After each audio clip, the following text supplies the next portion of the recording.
How are you feeling today?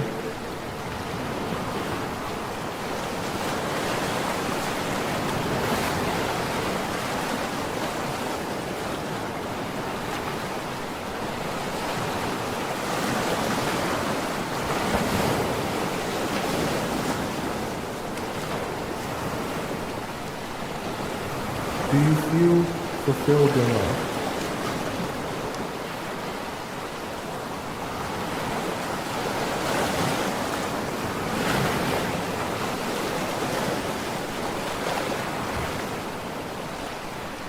The show will begin in 4 minutes.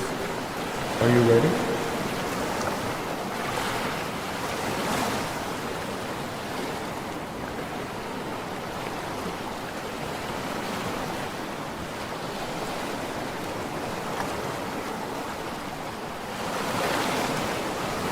When was the last time you felt betrayed?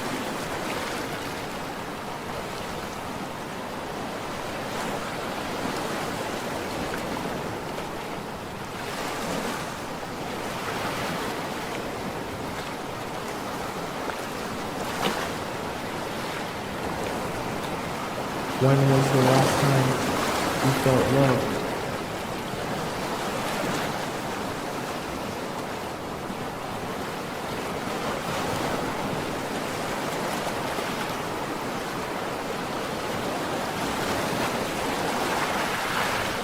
The show will begin in 3 minutes.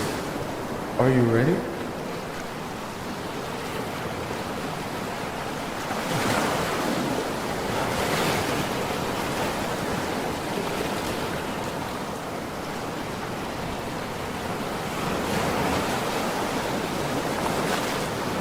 What did it feel like to be in love?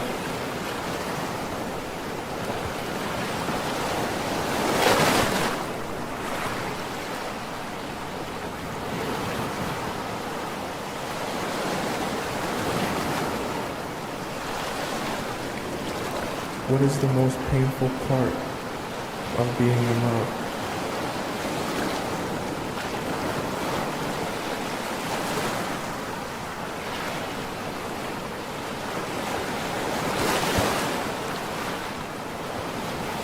The show will begin in 2 minutes. Are you ready?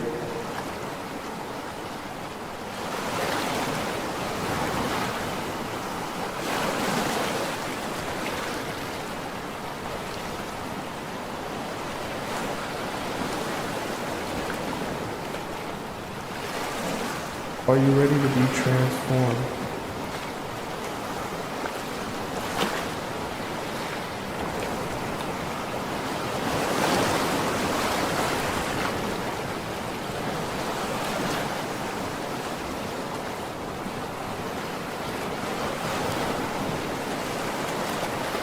Are you ready to make a change?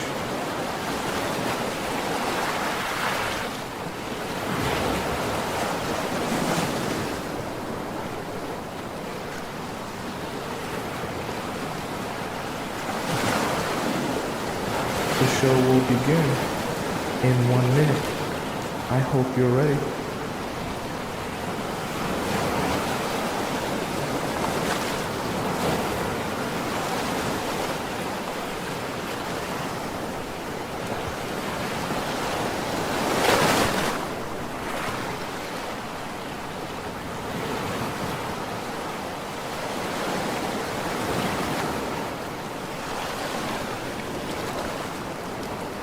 The show will begin in exactly 30 seconds.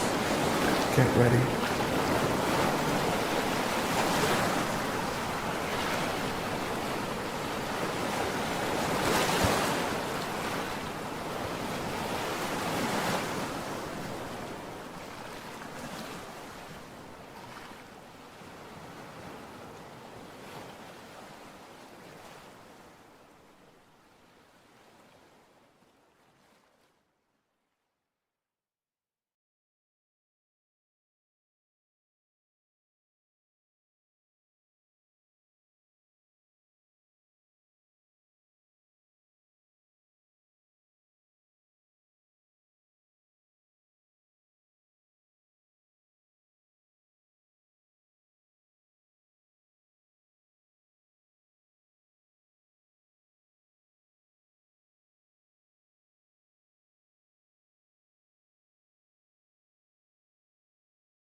Have you ever been blindsided by a guy who seemed perfect at the very beginning, and the only moment you realized he wasn't was after you slept with him?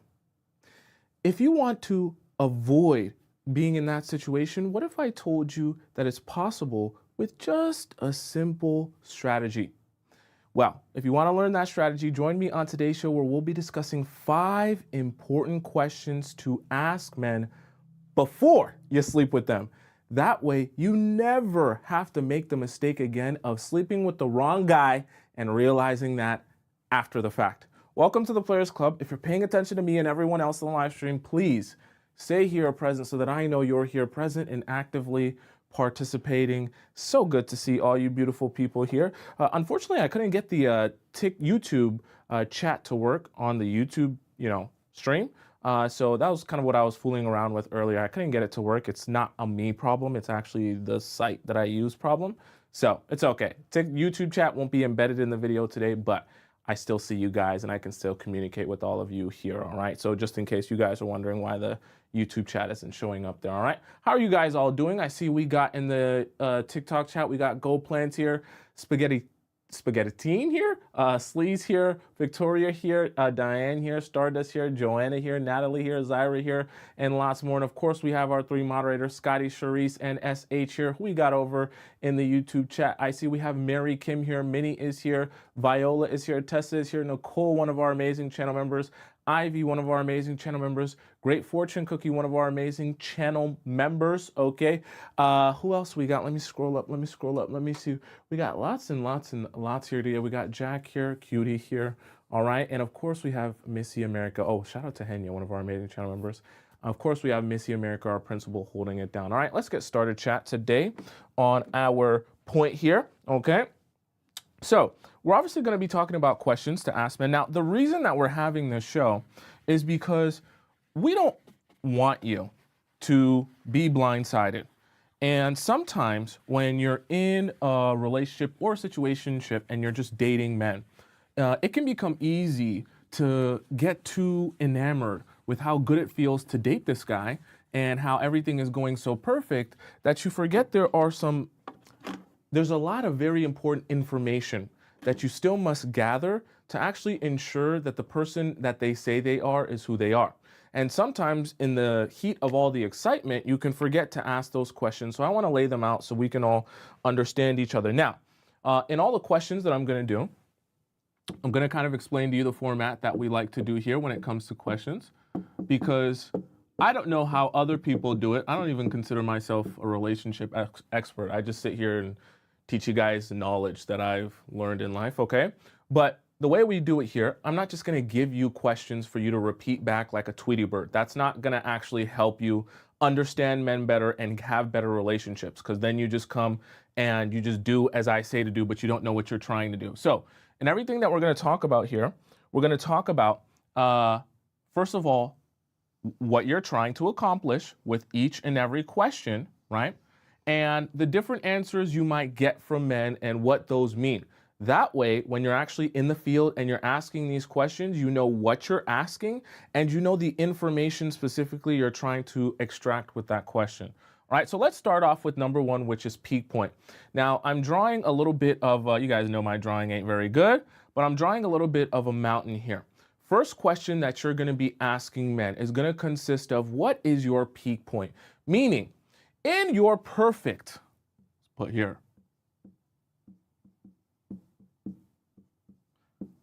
relationship, what does that peak point look like? I want to understand in the ultimate sense of the word, right? When you are with your person, when you have what you need in a relationship, what does that look like to you? What does that feel like to you, right? To be truly happy in your dynamic, in your interaction, in your day-to-day, okay? Now, the reason that you want to have that answer before you ever sleep with that man is because of this very specific reason. So we're going to put the man here, and we're going to put you over here, right? You guys are both on opposite sides of this mountain, and you guys are both going to be making your way up this mountain throughout your relationship, right? Both of you are going to be working on yourselves as individuals and in this relationship eventually working together to build yourselves up until this peak point, right? This is your goal. And the thing about that's very important about this question is you want to get a very clear understanding when you start dating a guy. Are we working towards the same goal here? Because if we're not working towards the same goal here, right, then we're kind of wasting our time, right? We're wasting our time with each other and we're wasting our time pretending as if this is going anywhere. Because what's going to happen to you if you're not sure that both of you are on the same page as it relates to what this peak point is that eventually after he gets what he wants and what he came here for, and you sleep with him finally, that's when you're going to realize that, oh my gosh, me and you are not headed in the same page. And magically, trust me, it's like magic. All of a sudden, he's going to have all of these issues and all of these different things that are bothering him and not working for him. And he's going to bring all of these things up that weren't brought up at the beginning strategically. Because if he were to bring those things up, or if you guys were to discuss those things, it would be very clear to you that this is not going to be your lifelong partner. But the guys, they don't want you to realize that too early on, because that's going to kill their chances of being able to sleep with you. But you want to provide yourself with clarity, okay? So you're going to be asking this guy, essentially, what is your idea of a perfect relationship? Like, take me through your day-to-day. How do you guys react and approach each other? What do you do? Does your wife work? Does she not work? Does she go to school? Are you rich? Where do you want to live? Right? All of these type of things, right? I want you to describe to me in detail what your perfect relationship looks like. If this man answers to you, oh, so let me explain to you my perfect relationship. I'm someone that I really believe in 50-50. And I think that, in my perfect relationship, me and my wife are sitting at the table, looking at our bank accounts and looking at our bill statements and splitting perfectly in half to the cent what our bills are going to be. She's going to take care of half of the heating bill, and she's going to take care of half of the electricity bill, and I'm going to take care of exactly half. And the two of us are sitting there going through our bills, making sure that it's split perfectly in the middle. And also, as it relates to our kids, we're going to split all of those bills perfectly in the middle, okay? That's my ideal perfect relationship. We split everything down the middle. And you're thinking to yourself, oh my God, this guy is insane. He wants to split all of the bills 50-50. I want it to be a housewife. I wanted to be inside taking care of the children, nurturing the children, and growing my family. Not working like a maniac, splitting bills 50-50 down to the last possible cent. The reason I say that, though, is because this will bring you clarity as to whether you're even moving in the right direction here, or this is someone that is totally misaligned with you, okay? This is not a time when you ask this question, and this is where I have to be very specific because it's very important that you understand what you're doing here. You're not asking this question to try to correct him or see it your way, okay? Please, let's be very clear. You're not asking this as if there's a right or wrong answer. And I want you to encourage him to be as honest as he possibly can be. The reason for that is the more honest he can be with you, the more obvious it will be to you if this guy is aligned with you and you guys are moving towards the same peak point, or if he's going somewhere all the way over here while you're moving up over here to this peak point, right? And the more obvious that can be to you, the better, okay? Because we don't want you gaslighting yourself or living in la la land, only convinced that, oh, because I like him and because he's hot and because I like this vibe that we're having, sure, we could be partners. That doesn't necessarily work like that. And we don't want you to have to sleep with him first to realize that you guys aren't moving in the same direction. So very important, ask that man, what is his peak point? What does a dream relationship look like for him? And don't get afraid of asking follow-up questions to the follow-up questions to get as many details as you possibly can. Here's another thing that I really want you to be specific about as well, because some of you might miss this because you think it's not very important in the moment. Ask him, where do you want to live? right? How do you want to live? Do you want to live in a house? Do you want to live in an apartment, right? Do you want to buy a house? Do you want to rent? Like, I know it sounds very silly. Why am I asking him whether he wants to buy a house and where he wants to live? We're here now in this moment. Why does it even matter? It does matter because love is also logistics. And I mean that in the sense of if he's telling you, oh, in my perfect relationship, I'm going to be living in Alaska because I like to be isolated from everyone. I like to be in the snow and the cold. And in Alaska, there's barely any cell service. You can live like an Eskimo and you can eat frozen fish all day. And you're thinking to yourself, I want to move to Miami. I wanted to move to Houston. I was trying to live in some warm weather climate. You're telling me that your dream relationship, your dream marriage would be living in Alaska because you want to live like an Eskimo? Thank you, right? And these are the type of things, while they might feel silly to ask because it's so far down the line, these are important things to understand if you're serious about dating and you want to be intentional about dating and you want to stop wasting bodies. These are questions to ask that will make it super obvious to you. Oh, me and you, we're not shooting for the same end goal here. And it's so obvious to me that I'm just gonna, right after this conversation, right? And remember, there's no right or wrong answer. You just take it in, oh, thank you for the information. Oh, really, Alaska? Oh, tell me about how much you wanna live as an Eskimo. Why do you wanna be an Eskimo? Oh, in Alaska, how many years? You wanna live there for the rest of your life? Oh, interesting, that's so amazing, right? You don't tell him that, oh, I plan on breaking up with you after hearing this. You just agree, you let him talk about what he wants to talk about. And then afterwards, when you go home, you say to yourself, okay, now I'm very sure me and this guy are never going to work out. And there's no point in me continuing to go through with this and eventually wasting a body on this guy by sleeping with him only to eventually realize that I want to live in Miami and he wants to live in Alaska. Okay, there's not really, when you're on extremes that far apart, there's not really a compromise there. Okay, and you're only going to end up being more frustrated if you do sleep with him. And then eventually you're like, wait, but how are we going to make this work now? Okay, don't be thinking to yourself, oh, we'll make this work out later after we sleep together and somehow it'll just work. You want to be looking for someone that you're aligned with for the most part first, especially on the most important parts of a relationship. Then you start building it up and working on investing in that person and all that good stuff. Because when you're at least aligned here, this is where you're able to keep each other accountable. This is where you're able to, be reliable to each other and responsible to each other because you have the same end goal here. Does that make sense to you guys so far and why that's so important? Right? Remember, very important part of that. When you're asking the question, you're not in a judgmental state. You just want to understand him, okay? Let him explain himself in perfect detail. And once you realize that that detail or the way that he wants to live his life or in a relationship is not aligned with yours, then you don't even bother yourself anymore, okay? I hope that makes perfect sense. Let's go on to, someone said I love to judge. We're not judging in this one, okay? Let's go on to point number 2, all right?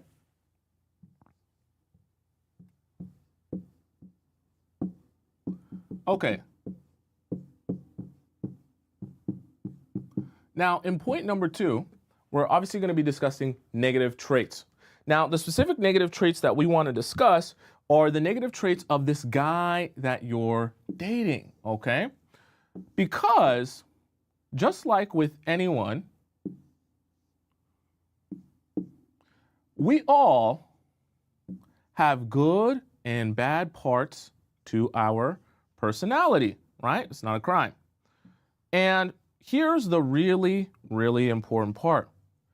If you choose to not go through this with the guy that you're dating, you're going to find yourself in pain one way or another, okay? So we have the good version of him here, and we have the bad version of him here, right? And just like with any other human being, you're going to have certain things that he does really well that you really enjoy, okay? Maybe he's really funny, okay? Maybe he's really outgoing. Let's say we can even say maybe he's really charming. And these are some of his good qualities that he possesses that you've gotten to know so far, especially on the first couple of dates when he was really trying to show you all the amazing parts of his personality. But what you're probably not going to be putting a lot of effort into, but you must be if you want to make sure you're doing this the right way, is the negative traits. Meaning, someone that might be funny, outgoing, and charming might also be very, let's just say, vengeful, okay? Meaning they just like to take revenge on people that do them wrong. Or if they feel slighted, they like to make sure they get their lick back, all right? That can be very toxic, right? We could also say vengeful / we could say petty, right? Petty to the point where it becomes toxic. We could also say that someone like this who's really outgoing is a flirt, right?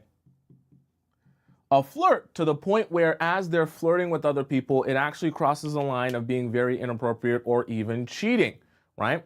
We could even say someone who's this outgoing and does so much and has so many different friends is very secretive, okay? And this guy that you're dating, that you're seeing, right, is actually someone who's very secretive to the point where it makes all of his exes go crazy. It has made all the people who he's been romantic with go crazy. And it's actually led to the downfall of a lot of his relationships. So how do you get someone to tell you about their negative traits? Because most people aren't going to come on their dates with you and immediately start saying, oh, by the way, I'm a horrible person in this way and this way and this way. And I just wanted to let you know how horrible I am so that you know that firsthand and you don't have to realize that after a while. The question that you're going to ask him is, okay, tell me about your other relationships. And if you had to guess, what would they say are the reason that the relationship ended from the standpoint of your ex? Okay? If I was here sitting down with your ex and I asked her why the relationship ended from her own perspective as it relates to you, what would she say you did wrong? What would she say you weren't good at? What would she say she disliked about your relationship? And this might sound like, Tomisin, that's a really deep question. Can a lot of guys answer that? He should be able to answer that if he has any level of self-awareness, okay? And this is not something where you have to make it seem like, oh, by the way, I'm writing all of this down so that because I know all these negative traits, I'm going to be bookmarking and putting in my notes, right? You can make it a playful thing, right? Oh, I just want to get to know better. I mean, obviously it ended, but what do you think she would say? Because obviously, you know, there's two sides to every story and you can really feed it like, I want to understand you, but I also want to see if I can understand the full aspect of your relationship. The best way to frame all of these questions, especially when you're asking anything to tell him something negative about himself, always frame it as, I want to better understand. I'm not attacking you. I don't even think you're a bad person, and I don't even really probably believe what she would have to say. But I just like to understand better. And I always am able to grow in my understanding with more information or more details. What do you think if you were to say what your ex, because you spent a lot of time with her, what were like the biggest issues for her, right? That's another way to frame it if you don't want to make it too negative, right? What were her biggest issues in the relationship? And a self-aware guy, a mature guy, an emotionally mature guy who's able to have empathy and understand where other people are coming from should be able to tell you what the person who was closest to them in life had problems with as it relates to them. Are you following me? Someone who is either a narcissist or trying to hide things from you will try to skate around this topic, or they'll just say, I don't know, I'm not sure. You should be self-aware enough as a human being to spend time with someone romantically. And after the relationship, you should be able to put yourself in their shoes and at the very least, repeat back what you think they would have had problems with. Because if they were problems to the point where you guys broke up, then it's probably pretty clear to you what the reasoning for them was, because you had a discussion about it if you ended up breaking up because of it.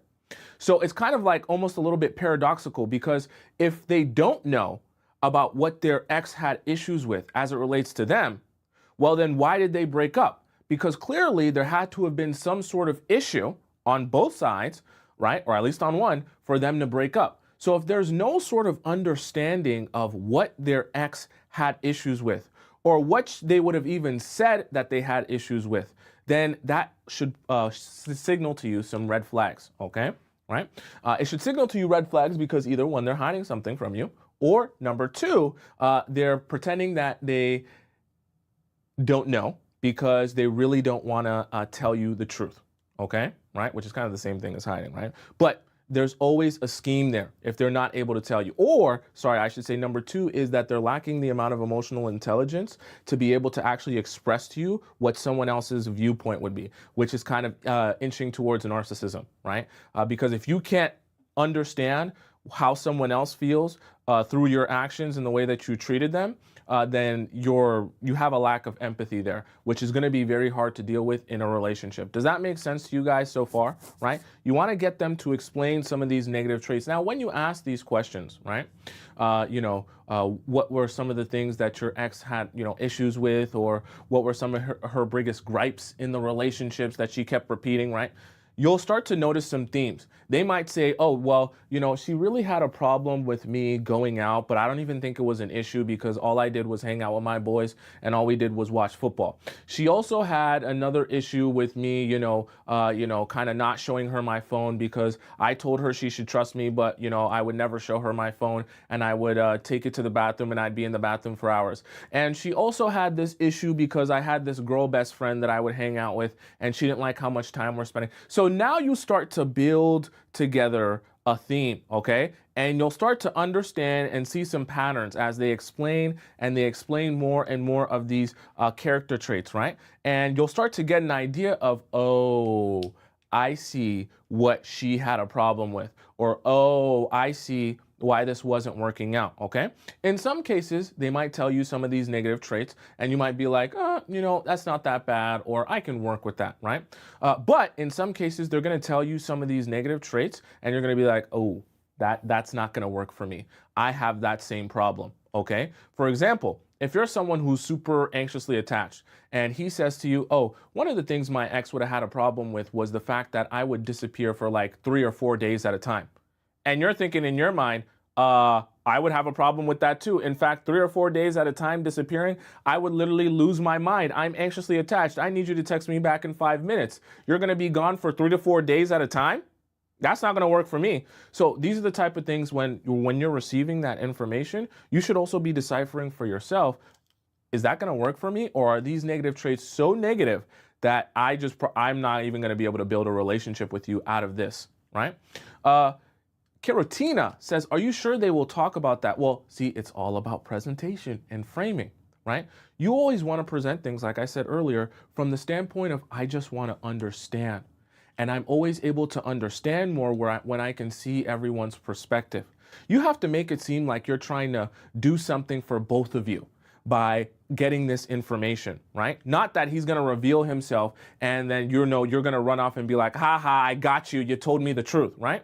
And also, when you ask this type of question, you want to warm it up, right? You want to warm things up by allowing him to feel like this is a safe space.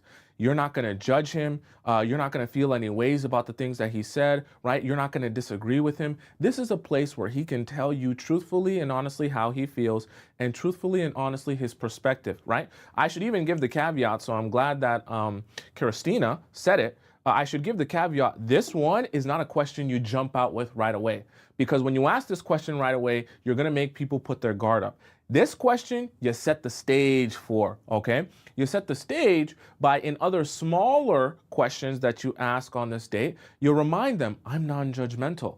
I don't judge you at all, right? I don't think you're a bad person, right? I can see why you would do this. I could see why you would do that, right? You allow them to feel like, oh, I really can say what I feel here. And what you're going to notice is when you start setting the stage for this, they'll slowly but surely tell you more and more and more.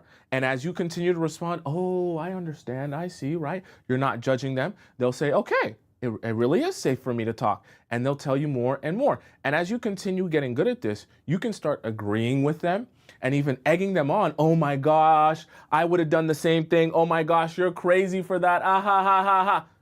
And in your mind, you're just saying, okay, perfect. I've got them where I want them, where they're repeating to me all of this important information and they're not even realizing how much they're spilling their guts, okay?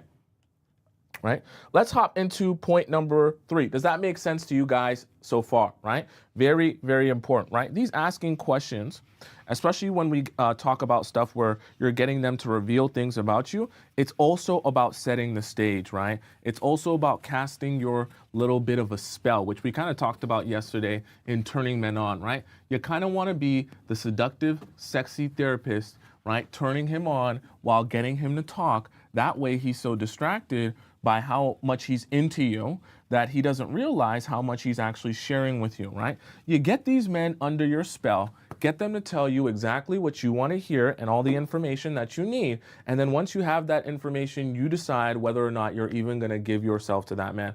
Know it sounds sneaky. I know it sounds manipulative. It is. That's the whole point, so that you can get what you want instead of getting played, all right? Let's hop into number 3, okay? Number 3 is clarity. Clarity is deathly important in your relationships. Let's draw out a little bit of a thing here. Now, you guys know, last time we did a country thing, you guys made it a whole thing. So this time, let's try and keep it tamed here to the countries that I understand, because last time you guys made fun of me, all right? So we're gonna do you guys know what country this is? I hope you know what country.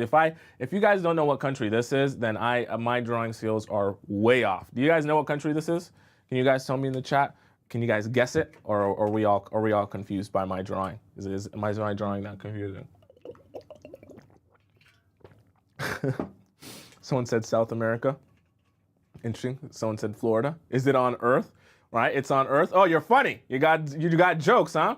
Ziana, you got jokes? You think is it on Earth? Yeah, this is on Earth. Okay, this the USA. All right, it's the USA. So, right, if we're imagining here, actually, let me even draw it on the outside because we're gonna draw some stuff on the inside here, right? We're in the USA, the US of A, and let's imagine you're taking a road trip here all the way from New York, okay? And we're taking this road trip all the way to LA, okay? Cross country, taking it all the way to South LA. And in this road trip, you're gonna be driving your brand new car, whatever the case may be. So lots of miles to drive from all the way from your point A here, we'll put point A, and all the way to point B. In the process of you driving from point A to point B, let's say you and this guy are taking this road trip, right, all the way from New York to Los Angeles together. You just want to do something fun and you want to go to this really nice restaurant that's only in LA. Let's say you guys want to go to In-N-Out and you want to make it a cross-country road trip to go to In-N-Out because there's no In-N-Out in New York. I believe there's no In-N-Out in New York. It's only on the West Coast. So you want to go to In-N-Out, right, with your man, and you want to take a cross-country drive. Obviously, in order to get there, you're going to have to take a very specific route in order to get there. So what are you going to do? You're going to type in your destination for In-N-Out, in Los Angeles, that you're going to go to all the way from New York, and Google Maps is going to populate you the route that you're going to take. Now, along the way, you're going to stop at different places. You're going to stop at gas stations to fill up on gas. You're going to stop at maybe restaurants to grab something to eat and all of that good stuff, and take bathroom breaks and all that good stuff. My point being is there's going to be a route towards your destination.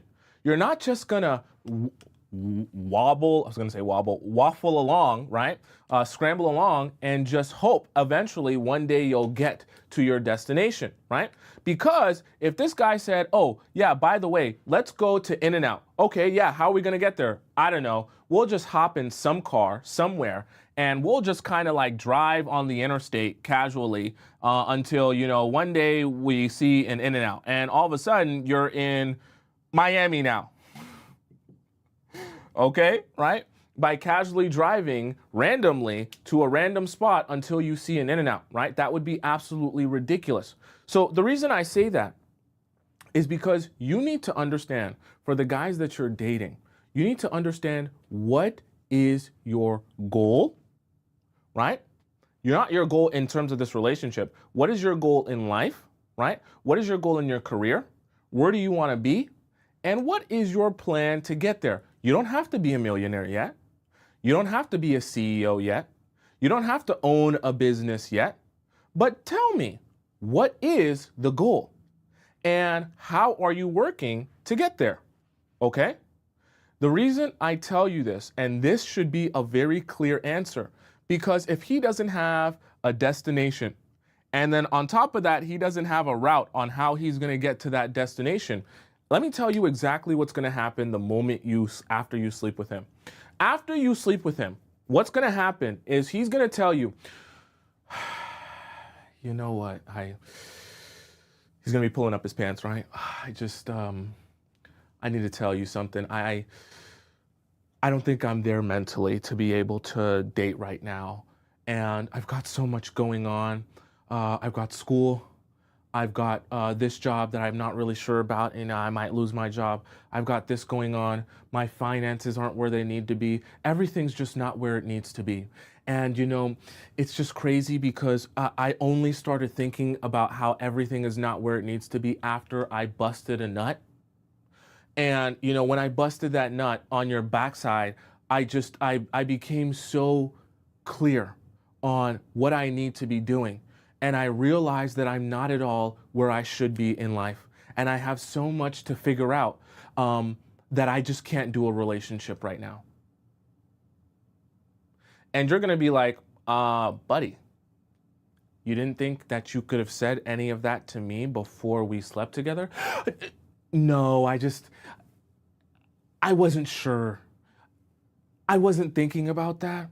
I was so focused on you and me and our connection and our vibe that it didn't dawn on me until after I busted this fat nut. Great. So my point being is, don't fall for that okie doke. It's not an accident, okay? That magically, now all of a sudden he realized he has so much to do in his life after he slept with you. Guys know that they're not where they want to be. They know that they're kind of scrambling and waffling along in life. They know, right? The video game players, they know. The soy boys, they know. But they don't want to tell you that because they don't want you to be aware of the fact they have no direction. Because they know if they start to tell you all the ways they have no direction, you're less likely to be inclined to even want to sleep with them in the first place. I always tell you guys, the person with the most information wins. This is like a war. He's trying to withhold the information that I have so much to do in life and I'm not where I want to be, because he knows if he gives out that information freely, you're less likely to actually make the decision to sleep with him, right? And if he waits until after you sleep with him, then when he reveals that, it's like a perfect out for him. So in order for you to counteract that, you need to know what the route is and you need to know what the destination is. And then you also want to do an extra bit on top of that after you ask the question and try and observe, is he actually following through with the route that he stated, right? Is there a follow through here? Because if there's no follow through in terms of what he said he wanted to do with his life, where he said he wanted to go, and you're noticing that, okay, for example, he said, oh, I want to be a millionaire, a CEO of a Fortune 500 company. And every day when you're asking him what he's doing, he's like, oh, I'm just playing 2K again. Oh, I'm just playing Madden. Oh, I'm just playing Call of Duty. I'm playing Fortnite. And you're like, well, when the hell are you supposed to become a CEO playing all those damn video games? Okay? So my point being is this is so important. Don't allow yourself to not ask this question of where do you want to be, right? How do you want to get there, right? What's your plan or course of action? And also getting an understanding of what's your current state at this current moment. Meaning, where are you at right now? Are you happy with that? Are you unhappy with that? Is that working for you? Are you moving forward in the direction at the pace that you enjoy? Or are you unhappy with that?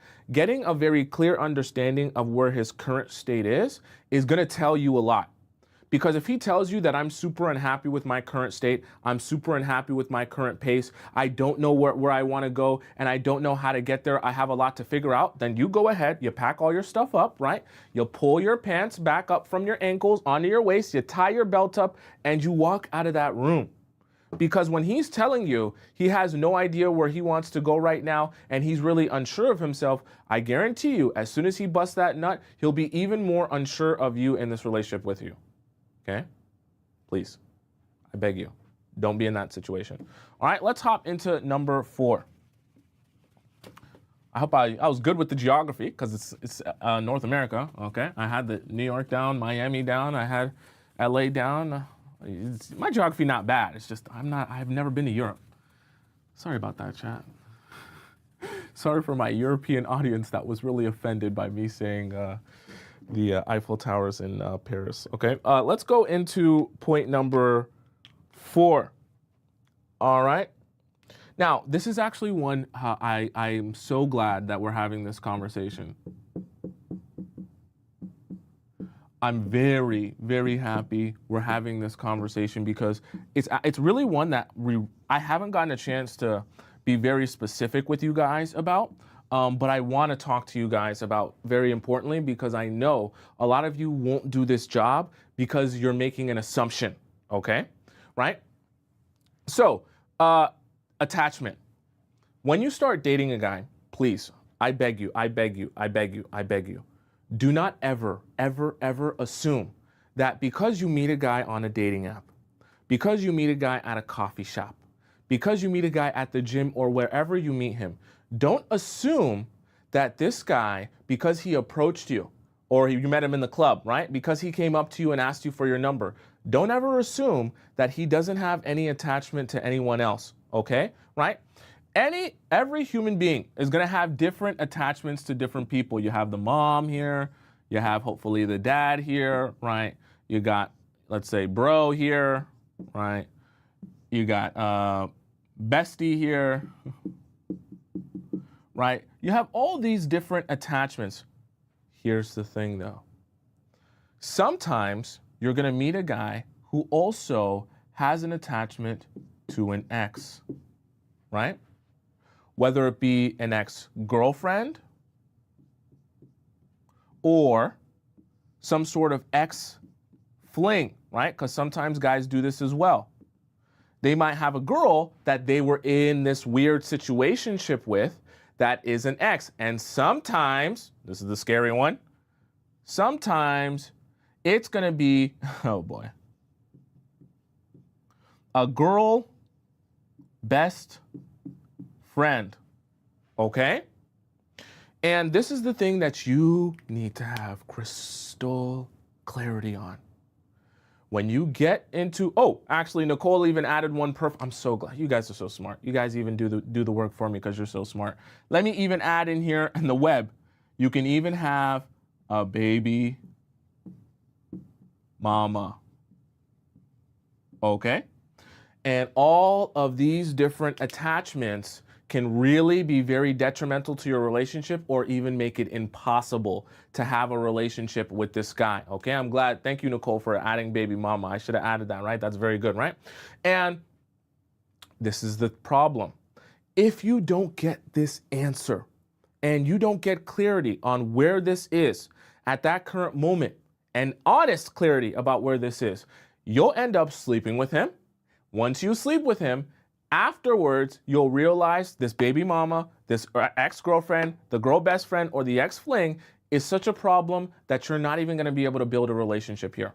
Or it's such a problem that it just makes it hard to do anything, right? We can even add here, Diane even said here, we can add an ex-wife. See, I love it because now when we're talking about this, you guys are thinking, and I can see that your wheels are spinning, right? Ex-wife. The reason I say all of this is not because, oh, he's a bad person if he has any of these things in his life. But, and we can even add in here, wow, we thinking of everything. Wow, this web is big. You can even add children here, right? All of these things you want to be thinking about and considering what is his attachment to them and how do they affect his life? Because I don't want to be investing myself into someone else that after I invest myself into them and they put themselves inside of me and penetrate me, then after I'm realizing that one or multiple of these attachments will make it close to impossible for us to have a proper relationship here. So for example, if a guy has a baby mama because baby mama drama is like one of the worst things that can happen to you if you're dating a man. If a guy has a baby mama, of course, at the beginning of your relationship, he might mention that he has a baby mama and just say, oh yeah, she's my baby mama, it's fine, nothing's going on there, okay? And gloss over it. But you want to make sure you dig very deep at the attachment. What is your relationship with your baby mother? How much time do you guys spend with each other, right? How often do you see her? How do you guys share the responsibility of your child, right? Is there any times where you guys are going back into your romance? What has your relationship been over the years since you guys have been broken up? What does it look like for one or both of you to be dating other people? How do you manage that, right? These are the type of questions you do to dig and figure out what is this attachment here and how does it fit into your life and is it going to be a problem? I can assure you, if you stop putting yourself in la la land and you get really curious at extracting information, it will be obvious to you if an attachment is going to be an issue, whether it be a baby mama or even an ex-girlfriend that you're hearing when he's talking and you're asking him about this ex-girlfriend that he dated and it didn't work out and things like that. And you start asking him, okay, what are things like currently with you and this ex-girlfriend, right? And he says, oh, you know, it's not that bad, me and her. We like to stay friends because we work together and we have the same friend group. So me and her, we like to be cordial to not add too much drama to our friend group or to our work situation. You should go, excuse me, what? You work and are in the same friend group as your ex-girlfriend? Thank you. Waiter, come get me my to-go box. Thank you so much for your time. I appreciate you. I have a thing that's going to be a thing for the rest of my life and you're never going to see me again. Okay? The reason I say that is because you have to just be honest with yourself about how these attachments will either make it possible or impossible in this situation for you to actually build a real relationship here. Don't fool yourself into thinking to yourself, oh, this attachment seems like a problem, but it probably won't be a problem 1 year from now. It probably won't be an issue after we sleep with each other, because I guarantee you, after you invest yourself into him by sleeping with him, this will still be a problem and it'll be even more frustrating for you because you'll feel like, damn, I'm already here now and I've already invested my time in this guy now. So what am I going to do about this baby mama? It's not really much you can do at that point, right? Or what am I going to do? I just realized after sleeping with him that he's still in love with his ex-girlfriend. You should have been gathering that information at the beginning. Not allowing him to say, oh, me and my ex-girlfriend were just friends and me and her, we just work together and me and her, we're just in the same friend group. You should say at that point, this is not going to work for me, right? You don't allow, especially when you have options, which I hope, and I know most of you are attractive women, except for a few, have options. Okay, I'm joking. It's a joke. It's a little joke, teeny joke, right? Have options. So I say that to say when you meet men, realize to yourself, before I invest into you, let me make sure that this is even a good situation for me to be investing in. Don't just invest in men because they're a guy who approached you. Don't just invest in men because he asked you for your number, right? Never be mesmerized because guys want you or desire you, okay? That's actually that's the way someone who is very undesirable would go about life. Oh, I'm mesmerized and shocked that this guy wanted me. I'm mesmerized and shocked that he likes my dump truck or likes my Yiddies and he came to come talk to me.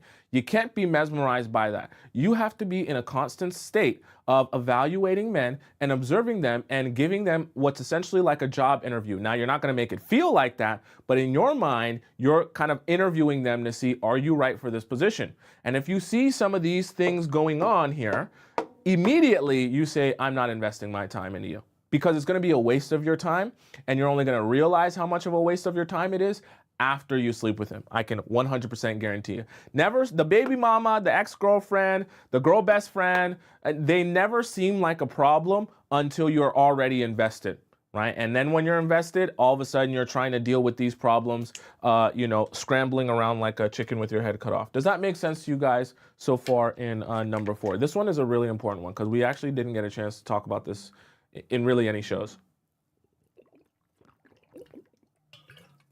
Okay? That same thing goes for the ex-wife as well. Nothing wrong with being divorced, but But you really, please, please, I help so many hundreds of you that are in situations like this, right? Even the ones, those of you who are more mature and dating more mature people, please get an understanding of what is the current situation with him and his ex-wife. Because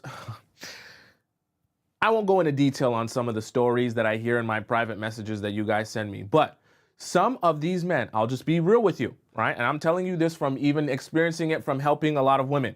Some of these men are living with their ex-wives.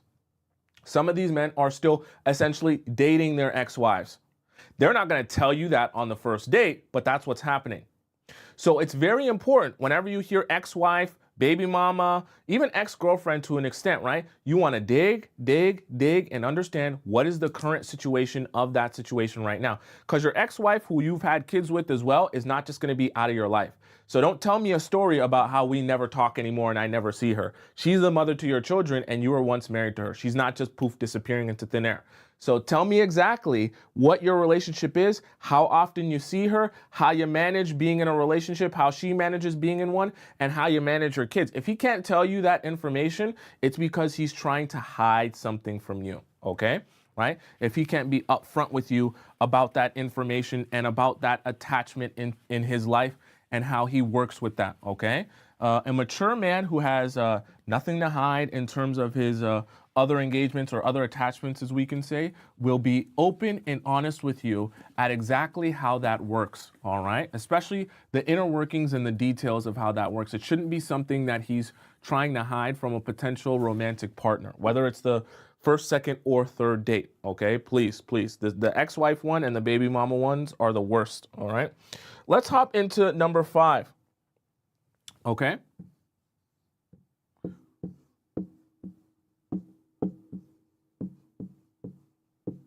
All right, number 5 here, deal breakers. Now, the reason we're gonna do this analogy here is, let's say, I'm gonna give you a little bit of a story so you can kind of see how this works. Let's say you went to a theme park, right? And at this theme park, they had a rule book. And this theme park, obviously you got different rides and things like that, right? And on these different rides that you can go at this theme park, some of them are for kids, some of them are for adults, some of them are for teenagers, right? And on this particular ride that you and your friend are really excited to go, let's say me and you, we're going to the amusement park, all right? We want to go to the amusement park. We want to ride all the rides together, no diddy, all right? And in this process of us going to the amusement park and riding the rides, we see a ride that we really want to go to, we really want to get on, all right? But this ride here has a very specific rule in the front of the ride here, right? Before you even get on or stand in line, it says,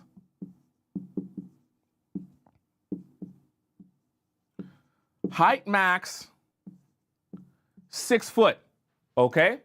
So at the front of the line, before we even get in, we're super excited about this. We see that sign at the front that says the maximum height for this ride is 6 foot. The problem is you're with me and we're going on this ride together. I'm 6'3", okay? And if we're gonna go on this ride together and we're gonna enjoy our time together, we're not gonna be able to go on this ride, unfortunately. So no matter how excited you were for the ride, no matter how excited I was for the ride, and the fact that we were really wanting to do this, it doesn't matter. Because the height limit is shorter than my height, and there's no way we're gonna be able to get around that. They're not gonna let us in. They're not gonna make a little bit of an exception for me, okay? It's a safety thing. The reason I say that though, and in order to connect it to your relationships, is deal breakers are so important for that exact same reason. You have to make sure you have an understanding of what that man's deal breakers are.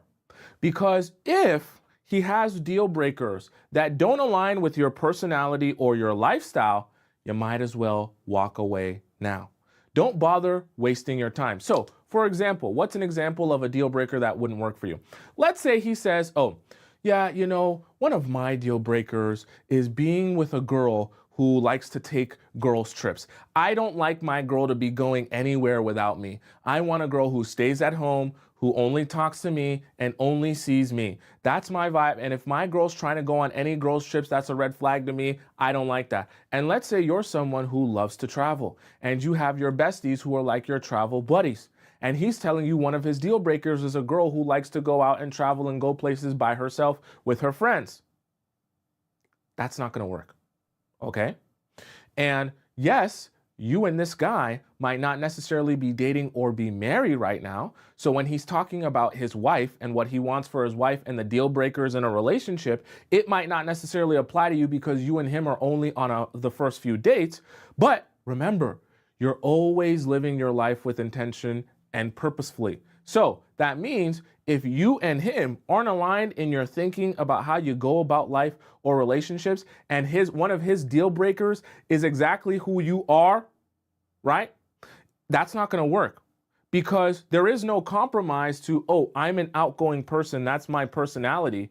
And you want someone who is going to be in the house all the time. And one of your deal breakers is someone who is outgoing. You're literally saying that you don't want someone like me.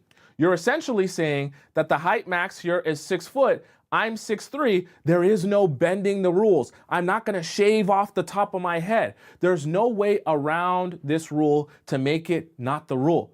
So if that's one of your deal breakers, remember, similar to the peak point that we talked about earlier, if that's one of your deal breakers, and I know myself, I know who I am, I know how I operate, and I know that this is not something I'm going to be able to compromise on because that's actually me, right? That's my personality, or it's just not the way that I live my life, then I'll walk away from this. I'm not going to waste my time trying to convince you that one of your deal breakers shouldn't be one of your deal breakers. I'm going to accept fully that that deal breaker is truly your deal breaker and you really mean it when you say it. So when I know that I don't operate like that, I don't agree with that, and that doesn't work for me, I'm going to bid you adieu and understand that we were never going to work in the first place. Whether I slept with you tonight or whether I slept with you 3 years from now, we weren't going to work if your deal breakers is exactly who I already am. Okay? So get good at asking about the deal breakers, asking about the things that you can't because everyone, trust me, everyone has things in a relationship sense, in a personality sense, in a life approach sense that just don't work for them. They can't compromise on it. They can't work with it. They just need it to be this way or nothing. They need, and what essentially those things are, those are the things that that person needs to be aligned with their partner on in order for a relationship to work. And newsflash, you also have those as well, right?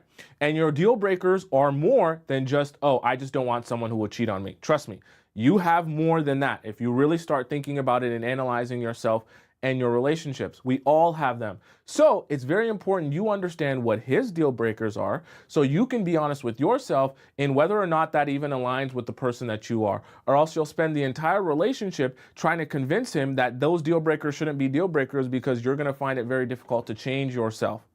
And you'll be frustrated because after you sleep with him will be the time where you start scrambling, trying to figure out how can I make this work, even though it's not working.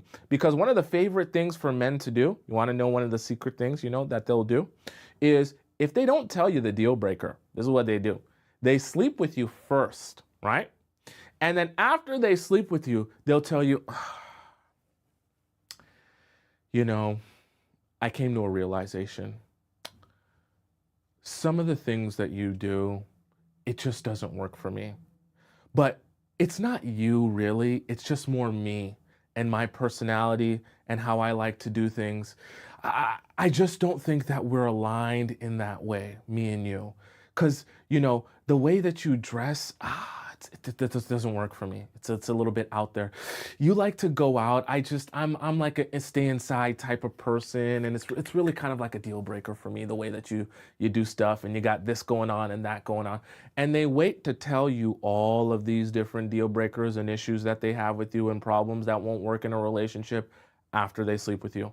Once again, because like I say, the person with the most information wins. And when they're able to keep some of this information from you, They'll wait until it's after they've gotten what they want from you to tell you all of the things that are wrong or reasons that they can't be in a relationship with you. So you get them to tell you by asking them these things beforehand. Okay? Right? Does that make sense? Right? Ziana says it's after their nut realization. It's kind of like a version of post-nut clarity, but instead of it being like post-nut clarity, like, oh, I'm disgusted with myself or whatever, it's more like post-nut clarity from an emotional standpoint of, oh, yeah, by the way, for a real relationship that doesn't have anything to do with sleeping together, I need this. This doesn't work for me. We're not aligned here. And all of a sudden, they can think clearly about how a relationship, aside from the sex, doesn't work.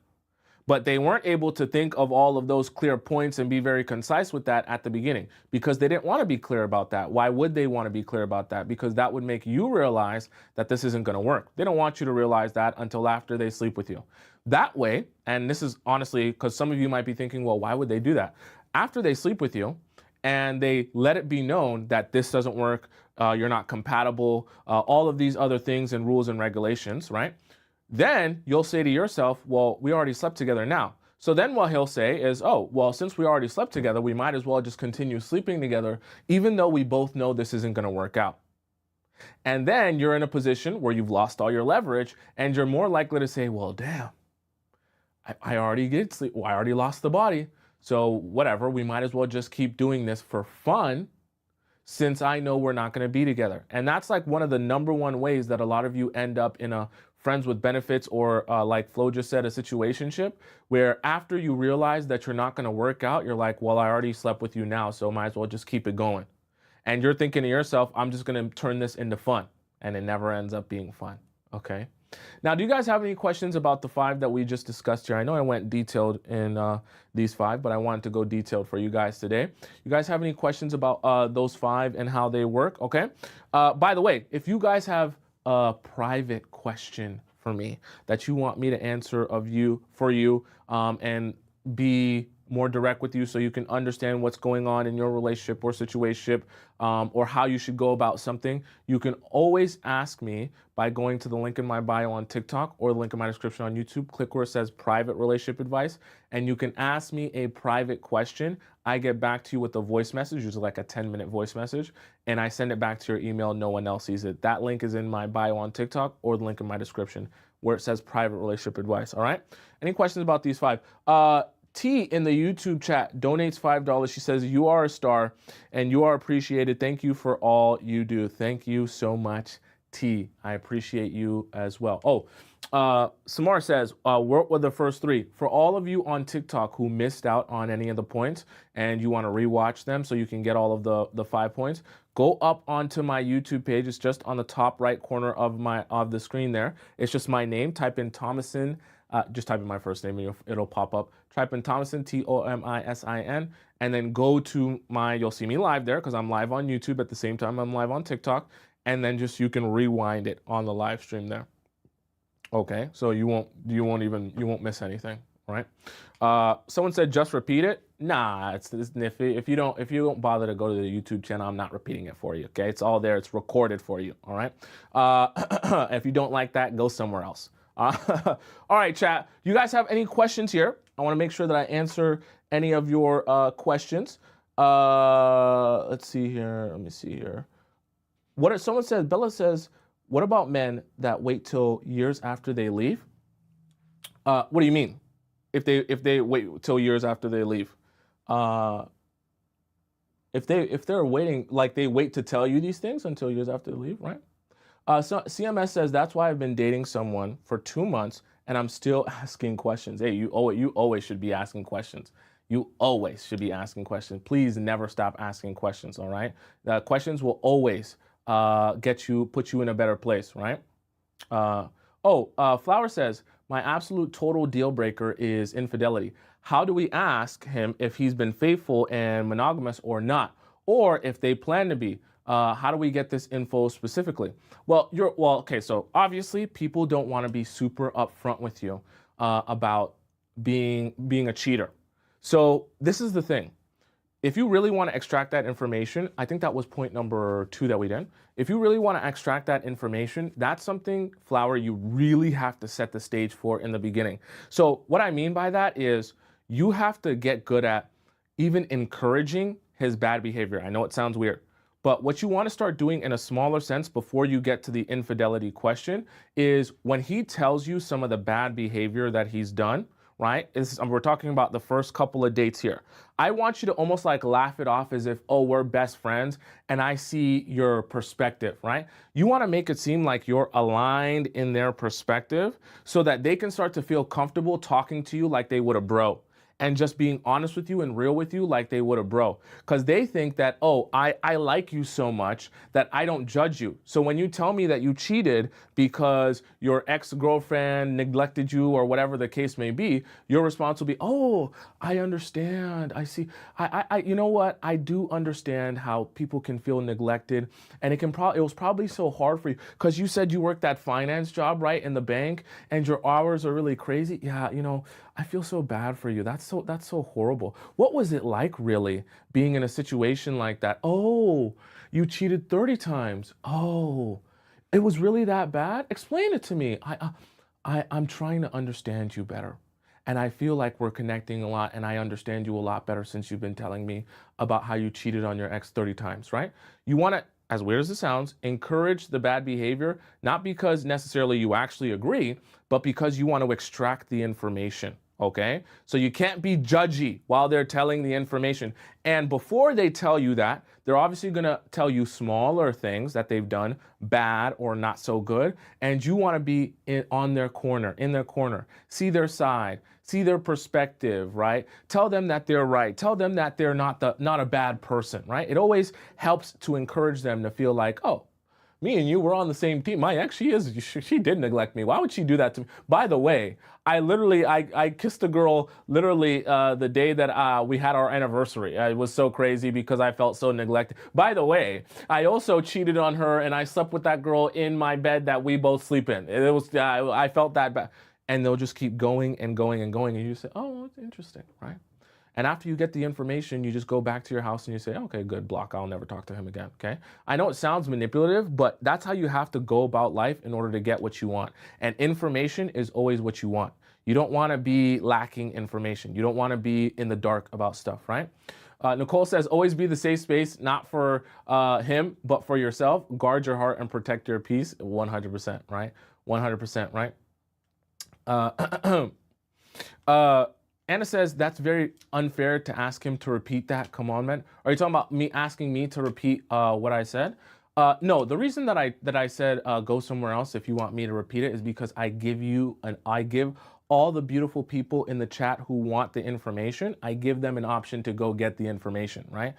Those of us beautiful souls who've been here from the very beginning of the show don't want me to be going through stuff that I've already gone through. So I like to keep it fair to all the people who are investing in me and investing into the show. So if you want to watch it all back and you want all that information, then you go to the YouTube and you rewind it, you get all the information. But what I've realized is that some people, they just want me to repeat stuff in 30 seconds so that they can go on about their day. They don't really actually care about the information though. Those of you who love the detail, you're here with me, you get the information. The people who want the stuff in 30 seconds, they could just keep scrolling, go somewhere else. It doesn't bother me, right? That's why I say that. It's not to be mean. It's just I love all you so much. I want to invest my time and energy into you instead of trying to make people happy who don't actually care about what we're doing here, okay? That's why I say that. All right, chat. Let's hop into our next section here. Our next section is gonna be our react section where I react to all of the different TikTok videos that you guys have sent to me about relationships, love, and life. Some of them are a little bit outside of the scope of relationships and love, but it's okay. And we have some fun with all of that here. Okay, so while I clean up and get prepared for our react segment, we're gonna watch a little bit of an intermission video. By the way, if you have a question for me as well, You can also put it in our Discord section, in our relationship advice Discord section, because I'm going to be reading out all of your Discord questions at the end of the show, as well as in our last segment. So make sure you do that. It's the link in my bio on TikTok or the link in my description on YouTube. Go into the Discord, drop in your question in the relationship advice forum. Let's watch a video of Matthew Hussey, who's going to be talking about how to attract people who want commitment. And then I'm going to join you guys in a moment, and we're going to do our React segment, all right? Why is it so many of us are struggling to find commitment? Well, let's start with where many of us are beginning. Wanting a relationship, maybe wanting it more than anything else in the world right now, but also feeling like a relationship is really hard to find. Maybe even more than that, that attraction is really hard to find. So now what happens is when we find some attraction, or when we find even the slightest hope of something that could lead to a relationship, we cling onto it. Why? Because when a deep desire for a relationship meets a scarcity mindset around the possibility of getting one, that leads to a sense of panic, desperation, and lowering our standards. Now what happens is we meet people who are only willing to give scraps. And those people, when they see someone who's willing to lower their standards, realize that this is a match, because they can continue to give little with all the things they want to get: sex, intimacy, in many cases, true emotional connection, emotional support, companionship, but they never need to give real commitment. They never need to make the sacrifices or the compromises or the true investment necessary to have a real relationship. So this ends up creating this worldview for people who want commitment, that no one wants commitment, because their fear makes them lower their standards, and lowering their standards makes them attract the very people who only want to give scraps. And then by investing in people who only want to give scraps, they start being convinced that the only people around are people who give scraps. Now, people who give little have a vested interest in convincing you that you should accept little, or that you're not worth more than that. And that starts to feed into our own insecurities, that maybe we're not worth more than that. Maybe I've never quite felt enough. Maybe I've started to convince myself I'm not attractive anymore now that I'm older. Maybe I've been told my whole life that I'm odd, or not the hot one, or someone who's always going to have a hard time in love. But I have an internal story of insecurity that starts to meet an external force that is validating that story.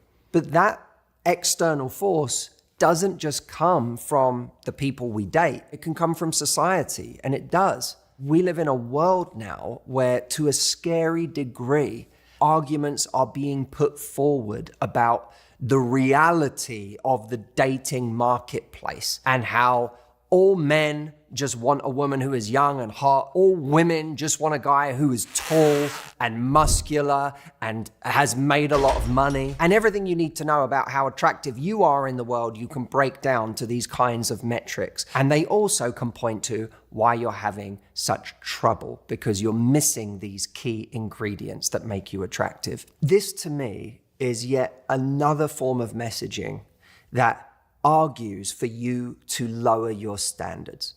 And I'm not talking about on superficial things like looks and status and how successful someone is or anything like that. I've long argued, and do so in this book, that those are the wrong things to chase. By all means, make sure that when you go for a relationship, there's some chemistry, but chasing those metrics, I've been arguing for quite some time now, is the wrong approach to finding happiness in love. But lowering our standards for how someone treats us. Okay, chat. All right, we back in this thing. All right, let's hop into our next segment, which is our Reacts segment. Oh, it's already popped up there for us. All right, we're going to go into our first couple of videos. I had some more that I had to save here as well. This is our first one to go through. Men want children like children want pets. I saw that on TikTok, and the accuracy blew Bet's got a new hairstyle now? Okay. my mind. Vibes. Now, before the men start, it's not all men, but it's a lot of men, and it's a lot of men that think it's not them as well. So a lot of men see fatherhood in the sense of it's something, their legacy, something that belongs to them, something that they, are proud of, are loving of. But then when it comes to the core labor, the mental load, they approach it in the way that young children approach having pets. They don't think about what needs to be done on a day-to-day basis. They don't think about the daily effort it takes to keep that thing alive well. They don't think about the strain, the mental load that the person who's looking after the pet on a day-to-day, on a more intricate basis is under, has to think about, has to consider. When children see pets, they just see all the fun side of it, the cute side, the, oh, good you go, my pet. Whereas anyone who's owned a pet knows there's so much labor that goes into it. There's so much thought that goes into it. There's so much cost that can go into it. And I'm not saying that men don't pay for their kids. A lot of men do pay for their kids, but a lot of men don't. A lot of men have the mentality like children do with pets, that if for any reason something's not going wrong, they can just discard their children. They can walk out of their children's life. I can't tell you how many men have said, oh, they don't see their kids because the kids' mums make it hard. Side note, are you well? Because I don't care what men... My mind goes into a different place, in a different kind of thing that I want to mention to you guys. When you're talking to men, if you start realizing as you're talking to a guy that he's obsessed with this idea that he wants to make you like one of his bros, right? That he loves hanging out with his guys and he would love to have a girlfriend that felt like one of his bros. And he keeps on talking about this idea that you can be like one of his guy friends and you can talk the same as his guy friends, act the same as his guy friends, low drama the same as his guy friends, watch the same things as his guy friends. And he's trying to turn you into a guy friend. My personal advice to you is just don't be with a guy like that, right? Just distance yourself from a guy like that. The reason for that is because if he has the mindset that I want my girl to be just like one of my guy friends, he's going to have a problem with you anytime you act like a woman. So anytime you do feminine things, anytime your emotions are a little bit up and down like any natural woman would be, right? Anytime you do things that most feminine women will do, right? Think the way that a woman will think. Sometimes you're a little bit illogical like a woman. Sometimes you want one thing while wanting the same thing at the same time. Sometimes you say you don't want something to eat, but at the same time you actually do want something to eat, but you want him to actually want it for you and you want him to...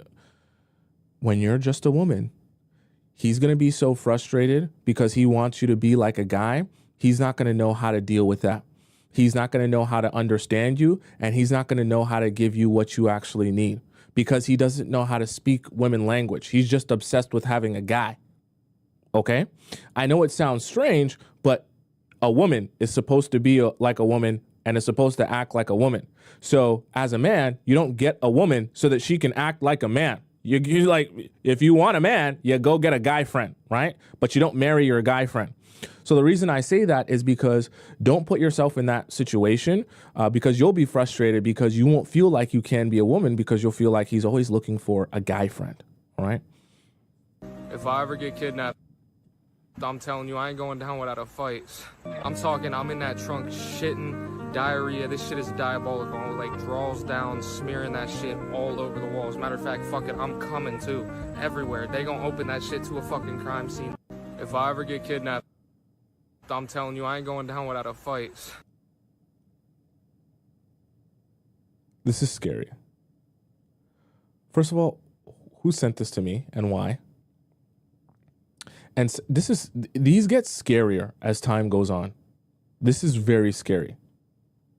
I'm talking, I'm in that trunk shitting, diarrhea. This shit is diabolical. Like, draw. Why do they always put this emotional, motivational music as if they're saying something profound? Is this profound talk in Gen Z speak? I just don't understand. And every time I watch one of these videos, it's got 1 million likes. So I feel like I'm the only one not understanding how this is super profound. Whatever. I just don't get it. Y'all need to stay off them data apps. Did y'all see that I watched this woman talk about one of her friends' friends that was on a dating app, met a dude on a dating app, whatever. They went on a date. The date was cool. He paid for the date. Y'all, this is crazy. He paid for the date. It was all good vibes. The date comes to an end. They go their separate ways. He hits her back up like, hey, I left my keys in the house. My roommate's not answering. Like, could I maybe like come over to yours, be kicking for a little bit, and while I wait for him to respond so I can get in the crib? She's like skeptical, but she's like, okay, cool, whatever. So he comes to her crib, mind you, just after their first date. He comes to their crib, you know, and obviously she's not really thinking much because it was good vibes, and he, you know, it was good vibes on the date. He paid, it was cool. It's always good vibes. The vibes. And they're chilling, whatever. It starts to get really late. She's like, you know what, I'm gonna go to bed. So yeah, I mean, I guess you could just chill here in the living room. So he's just gonna chill in the living room and I'm getting like Discord trauma here because this feels like one of our Discord questions. Why would you let a stranger chill in your house while you go to... You don't know him. Just because you go on a date with him, you don't know him. He could be anyone, okay? He could have a micro PP. You don't know anything about him. and sit until he's waiting for a response from his roommate. So then she goes in her room, but she locks the door, and then she goes to bed. She lays down. First off, let's intercept right here with my thoughts. As a woman, you should not be allowing no man you just met that same day be in your fucking house while you go ahead and lay your head down to go to sleep. Are you cool? Let alone, it doesn't even matter. Not even just man, any person. Are you cool? So you really went and laid down while... This stuff bothers me because I know that it's the naive people that get taken advantage of like this. And part of the show is for me to warn you, like, stuff ain't sweet out here. Like, I know we want to believe in fairy tales that everyone is like Prince Charming and a nice person. This is not how the world works.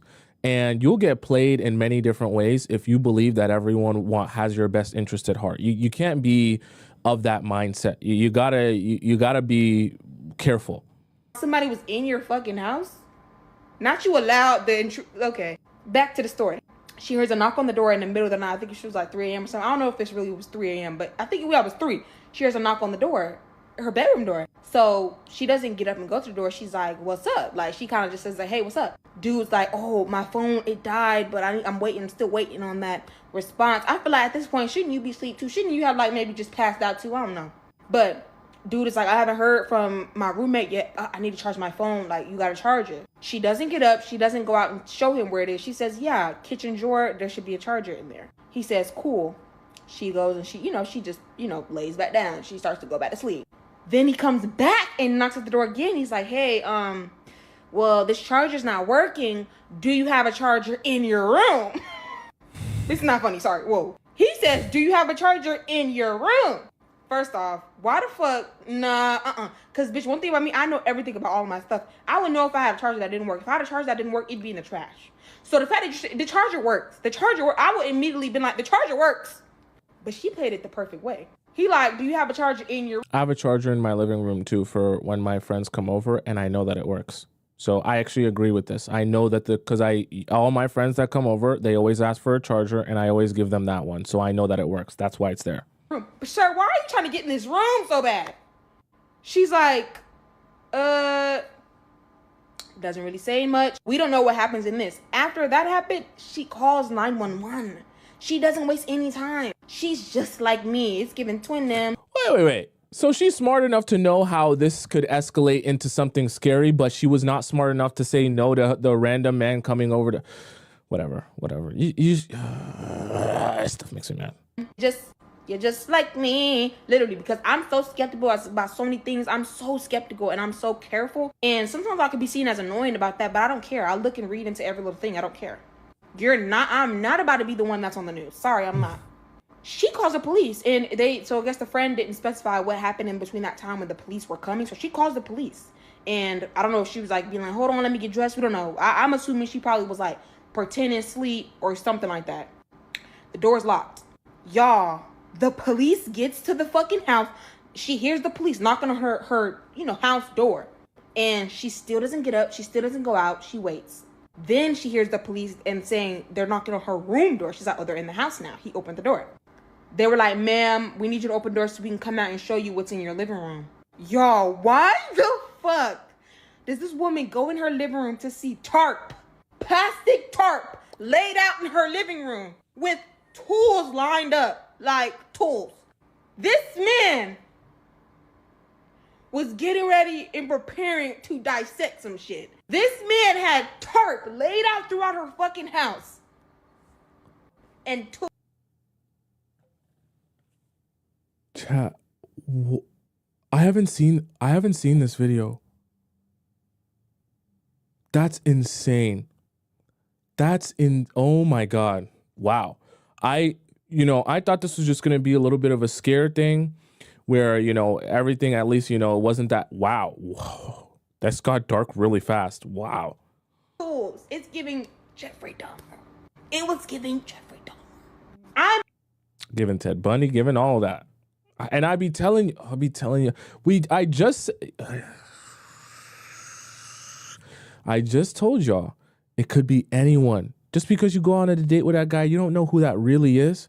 absolutely He really, and it's crazy. He really was trying to be Ted Bundy. This is why, if this woman was to not be as skeptical, if she was just to be like most people and be like, oh, okay, let me come get you that charger. Oh, it's not working, and trying to be all nice and overly sweet. If this woman didn't trust her intuition or her gut, that woman would have been dissected in her own living room.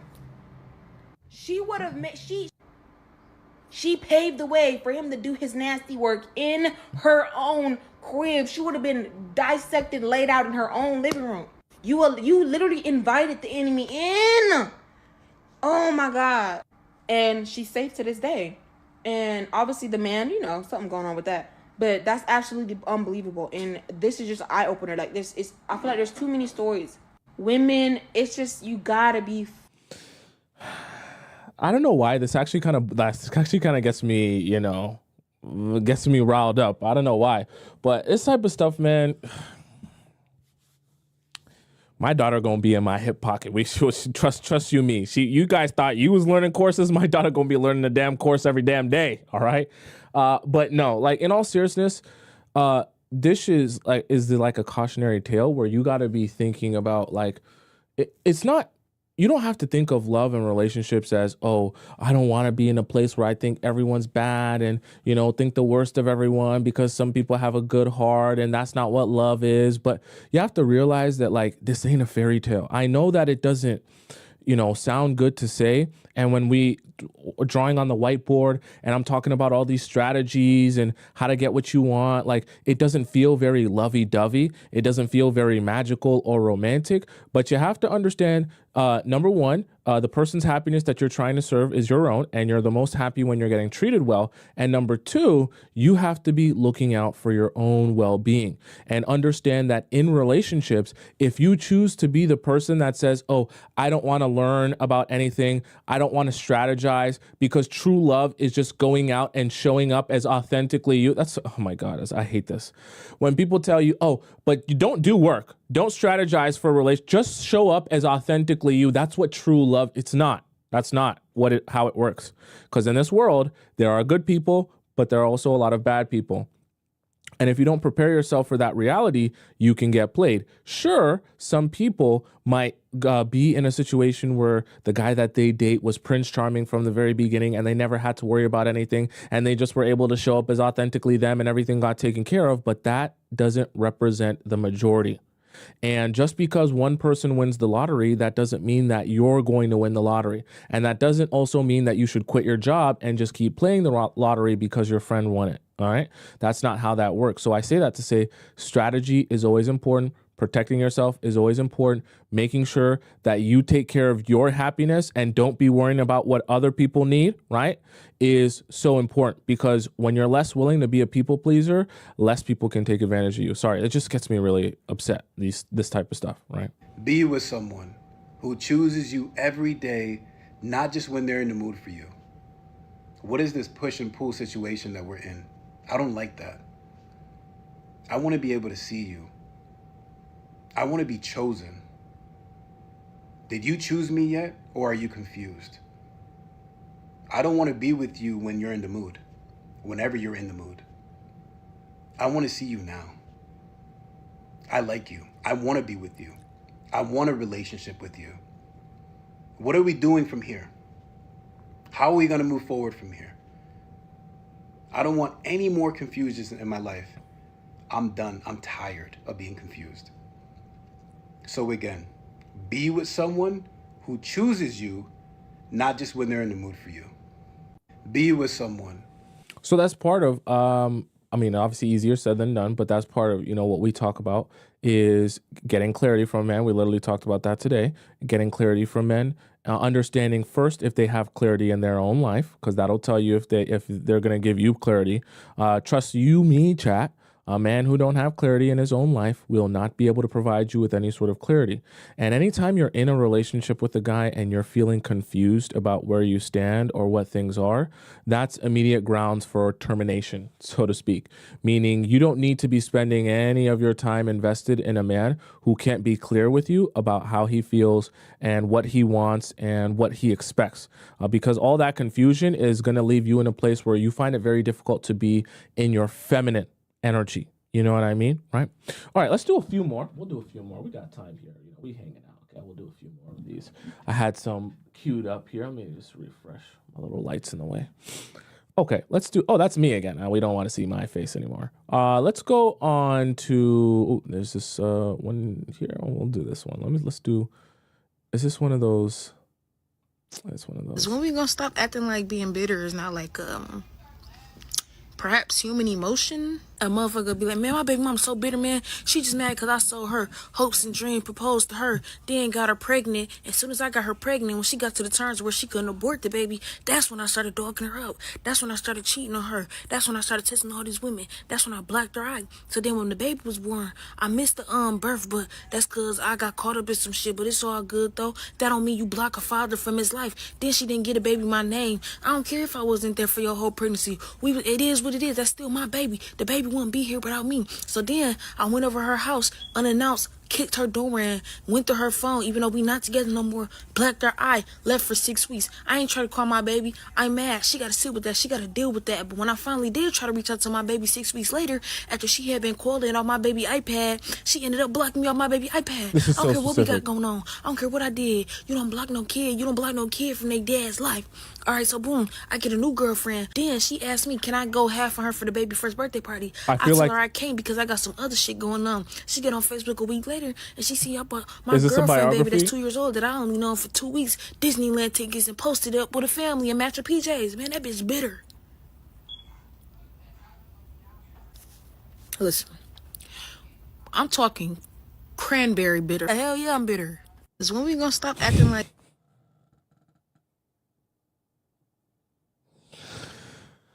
So the story was about her. Okay, I see now. Here's the thing too. When guys get on this, if you can actually get a guy in this place where he's just telling you all of this stuff, I'm suddenly craving Chinese food. I don't know why. Did she say Chinese food in the thing? She must have implanted something in my mind. Anyways, when guys tell you all of this stuff about, their past relationship or why it went wrong and things like that, the first thing you want to be doing is not judging, like we talked about today. In fact, you say, oh, I see your point. I see why you feel like that. I can see your perspective, right? And just let them keep going and going and going, like she just kept going. Because as you learn more and more information, you'll be more and more shocked inside, but then it'll be more and more clear to you that you're not going to be with this guy. And you'll be even more happy when you go home. You'll be like, oh, thank God. I asked questions. I listened. I let him go on and on and on. And now I know exactly who he is and what he's about. Okay. I'm not going to lie. I'm craving some General Tao chicken and some Shanghai noodles. The thick ones. I don't know. Did she say Chinese food in her thing? It just all of a sudden it just hit me that I want Chinese food. That was so weird. See what you are looking for. Okay? If you think everything is happening to you, if you are in this victim mentality, if you think everyone hates you, you are going to be looking for that. That is what you are going to see. But if you realize everything is happening for you, for your evolution, for your growth, if you realize that you can change the way that you think other people are thinking about you and behaving towards you, you are going to start looking for and seeing all of the amazing things in your life and realizing that every single thing in your life is happening for Her teeth are so white. Sorry, I be looking at the wrong things, chat. If you change your perspective, you will start seeing a new reality. That's actually part of what we kind of talk about on the show, right? We talk about the specifics of how you go about, someone said it's a filter. You guys, damn, okay. Sorry, I didn't know. I can't tell. I just a man. Some of the things that we talk about in the Players Club is the spiritual aspect of the relationships and how you're confident, because your confidence is your aura, but your confidence also, it can't just be something that you're faking. It has to be something that you actually believe. Now, obviously there's different ways to getting to the place where you actually believe that, but your confidence is also believing that you're hot. It's also believing that you deserve certain things, and that what you're looking for is out there for you. Because you can start to have a negative self-talk where your self-talk is, oh, I don't ever get good men. All the men that want me are trash. Or some of you have this type of self-talk. All the men that want me are in relationships or they're married, right? That's another one of those things where as you begin to build your own personal narrative of yourself, that's exactly what you'll see, okay? And that's what's going to be my second channel is going to be about. It's going to be about spirituality and things of that nature, manifestation, all that other stuff, the law of attraction. I haven't gotten a chance to make the videos about it because I'm always making videos for you all, but don't worry, that second channel is coming very soon, probably this month or next month. All right, let's hop into our next segment, chat. Okay. For those of you who know what our next segment is, please spam it up in the chat so that I know that you're an OG member and you know what's going on and you're not confused at all, because we have a very, very special time coming up. It's an amazing time. It's a time where you're gonna laugh, and it's a time where you're gonna cry. Don't look at your clock. Don't look at your watch. Don't look at your phone. Don't look nowhere else in your home. If you don't know the time, I'm gonna tell you the time.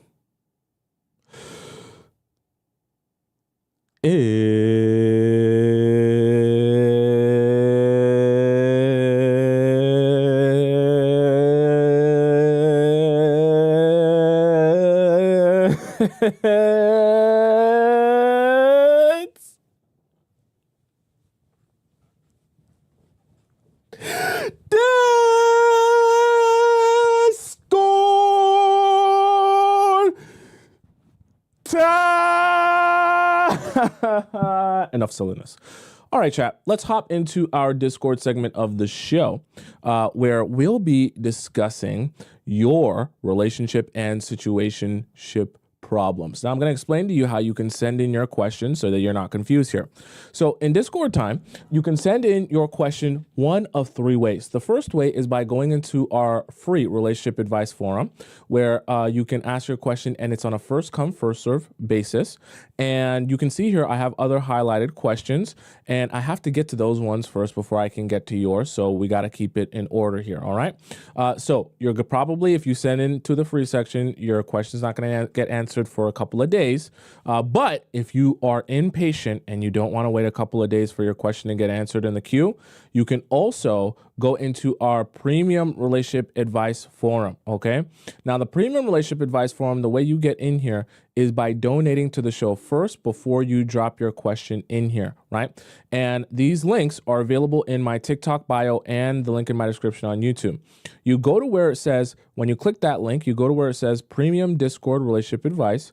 You donate to the show, and in your donation, it's going to prompt you to put in your Discord username and the title of your question. And then that way I get a notification on my phone. I see that that's you. I confirm that's you in your question. That way you're supposed to be in here. And then it's like a skip the line pass. So you don't have to wait in the queue because I read these questions out first in the premium section.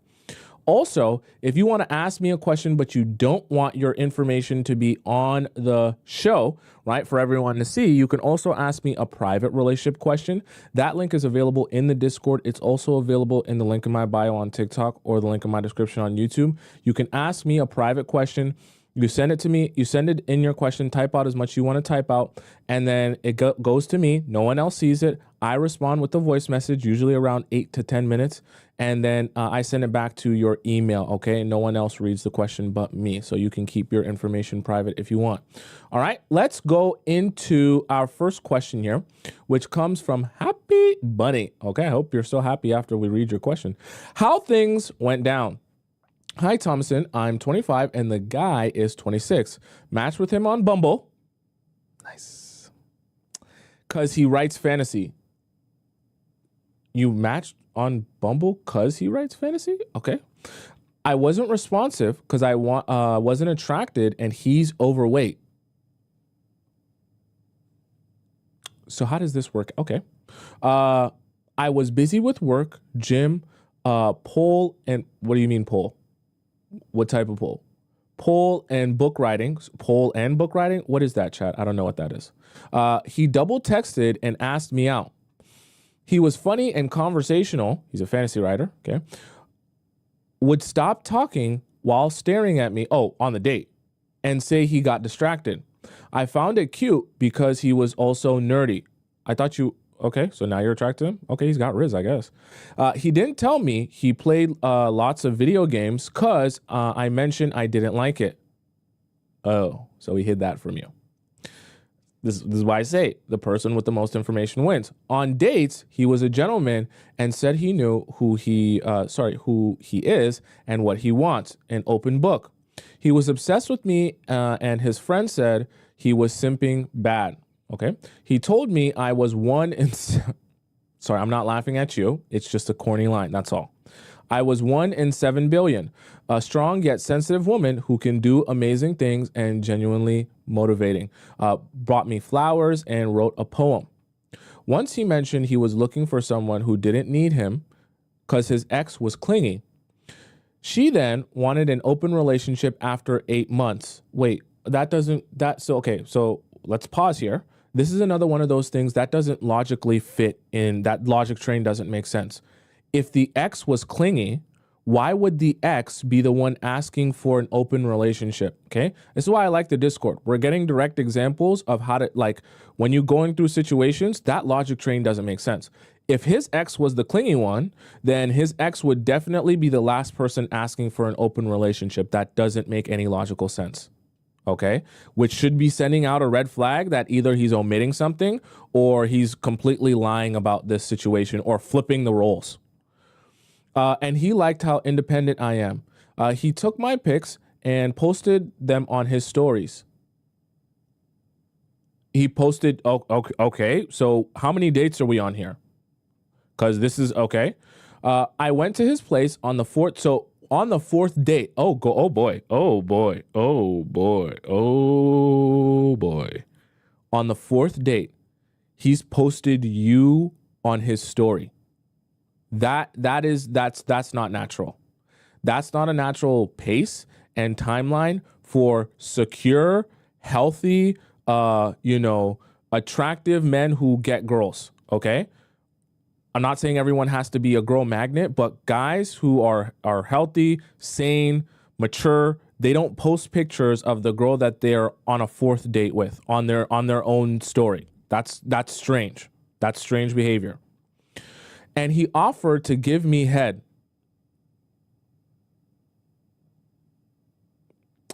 And I said no. Okay, let's hope this goes on. On the 5th date, I agreed. Agreed to what? He said it's him worshiping a goddess.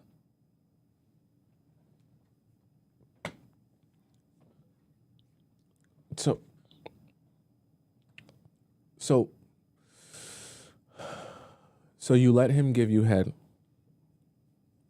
because he said it's like, okay, let me stand up.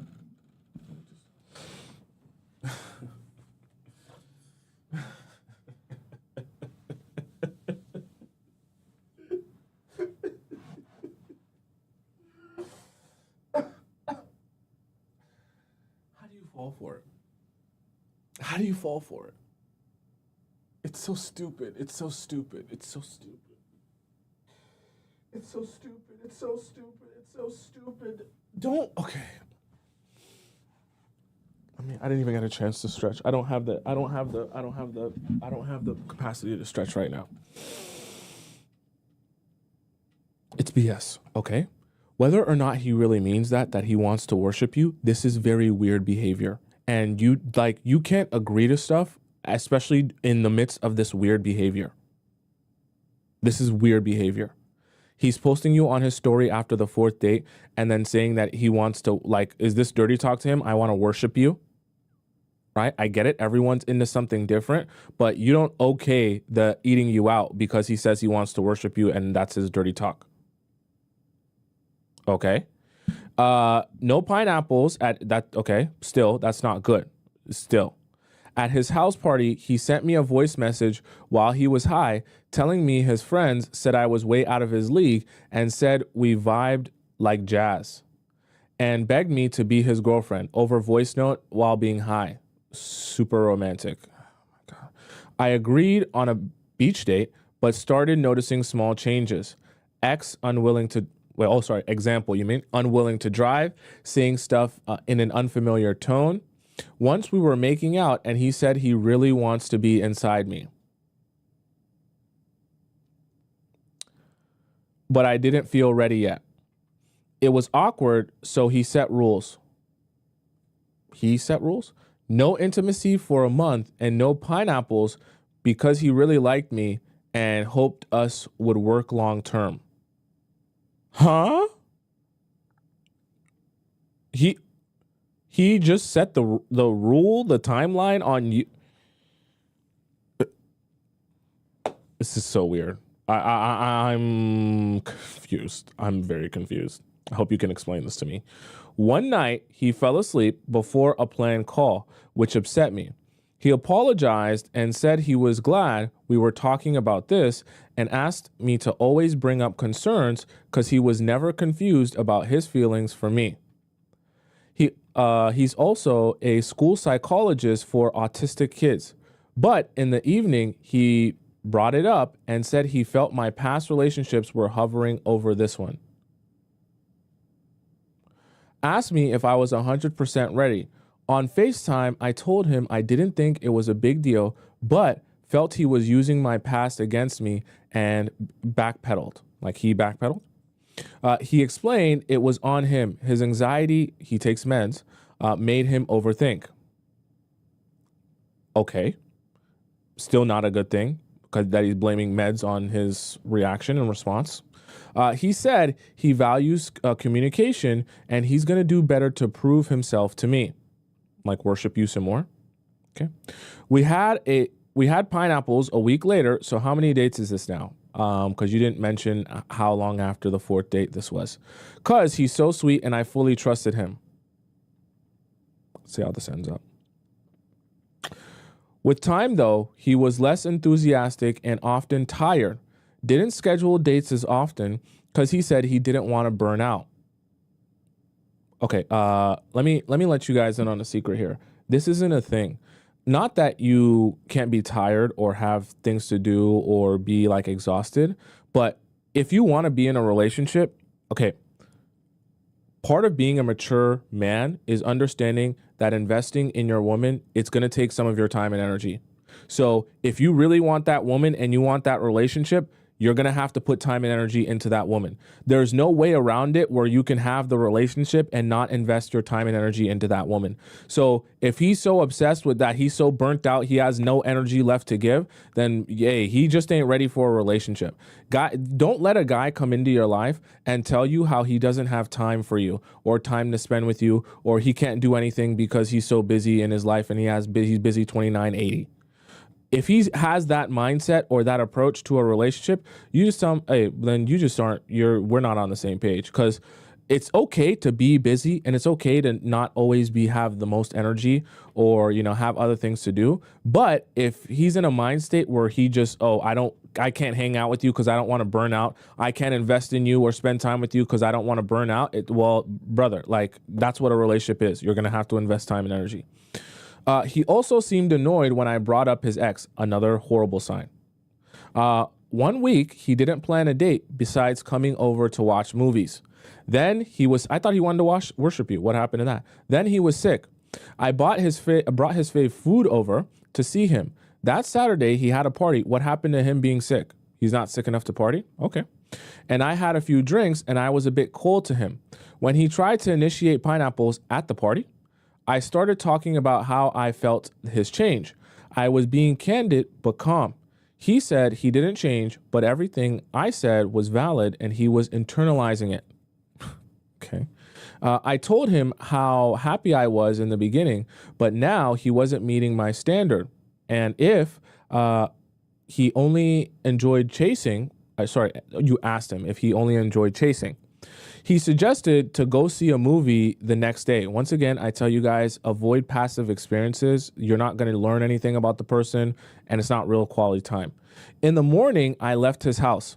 He said he's coming later, but called and broke up with me, saying that we were not on the same wavelength. What is this weird behavior?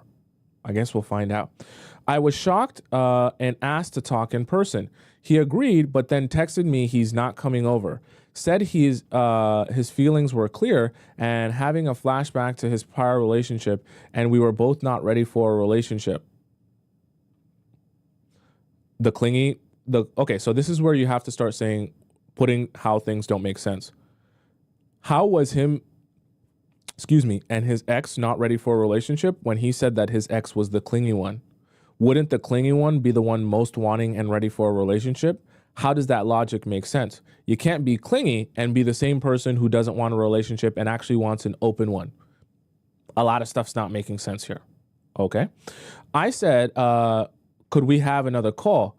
He said no, because his feelings got to be first and blocked me everywhere. So exactly how you got him is how you lost him. He was posting you on his story on the 4th date, which is way too soon and way too intense. And now in the process of breaking up with you, rather than having a mature conversation with you, he's just going to, we're breaking up and blocking you. Way too intense and not at all a mature way to handle that in both senses, right? At the beginning, going into it, not the mature way, and at the end, not the mature way as well. I was devastated and confused. I texted his friend and he said it's on him because recognized that he's never going to be enough for me. I wrote an apology and brought it to his house. You apologized to him for him breaking up with you. I calmly asked for a convo. He came out for a talk, but was very tense and cold. He said he's not meeting my standard and he was not ready for a relationship. And I said he felt graded as a boyfriend. Okay? You mean like slighted? I used to tell him how my friends were jealous how he treated me. Then he said we could be friends. So we're all confused now. For a while, he unblocked me and asked me to text him when I got home. What's the point? His big gay best friend yelled at me over and kept coming out of the house. Wait.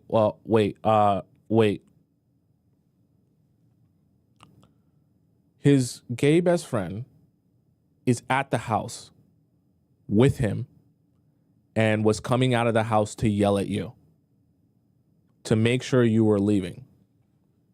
Now chat.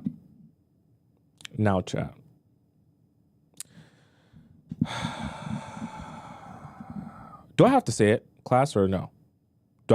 Just tell me. Are we all mature, understanding, logical human beings that I have to say it? Or are we all are we putting a picture together here? Okay? Because I'm not saying people can't have gay friends. That's perfectly fine. But whenever I've said this before on the show in a Discord time, whenever you notice that someone has a unique, very intense investment in another human being, right? There's usually something to that. People don't get very passionate about another human being and their life unless they have some external or investment that you may or may not know about, right? Or attachment that you may or may not know about. There's nothing wrong with having a best friend that's gay that really cares about you. But I do think for him to go this far, that he's over at the house and he's stepping out to yell at you to leave. I think that that is strange behavior even for a best friend. Whether that was a guy, a gay guy, or a girl, I would think that was strange behavior to be that invested. 5 big men at the house. 5 big men are at the house. Chat, class, please.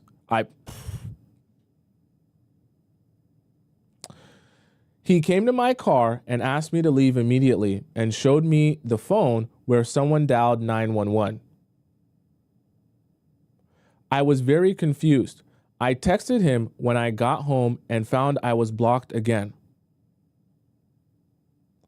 I blamed myself again, analyzed the situation, and wrote another letter. Why are you writing so many letters? Okay? This isn't history class. Why are you writing so many letters? And sent on it to him on Discord. Oh, you sent him this letter on Discord. Okay. He said it's sweet, was just freaked out by me showing up at his house uninvited.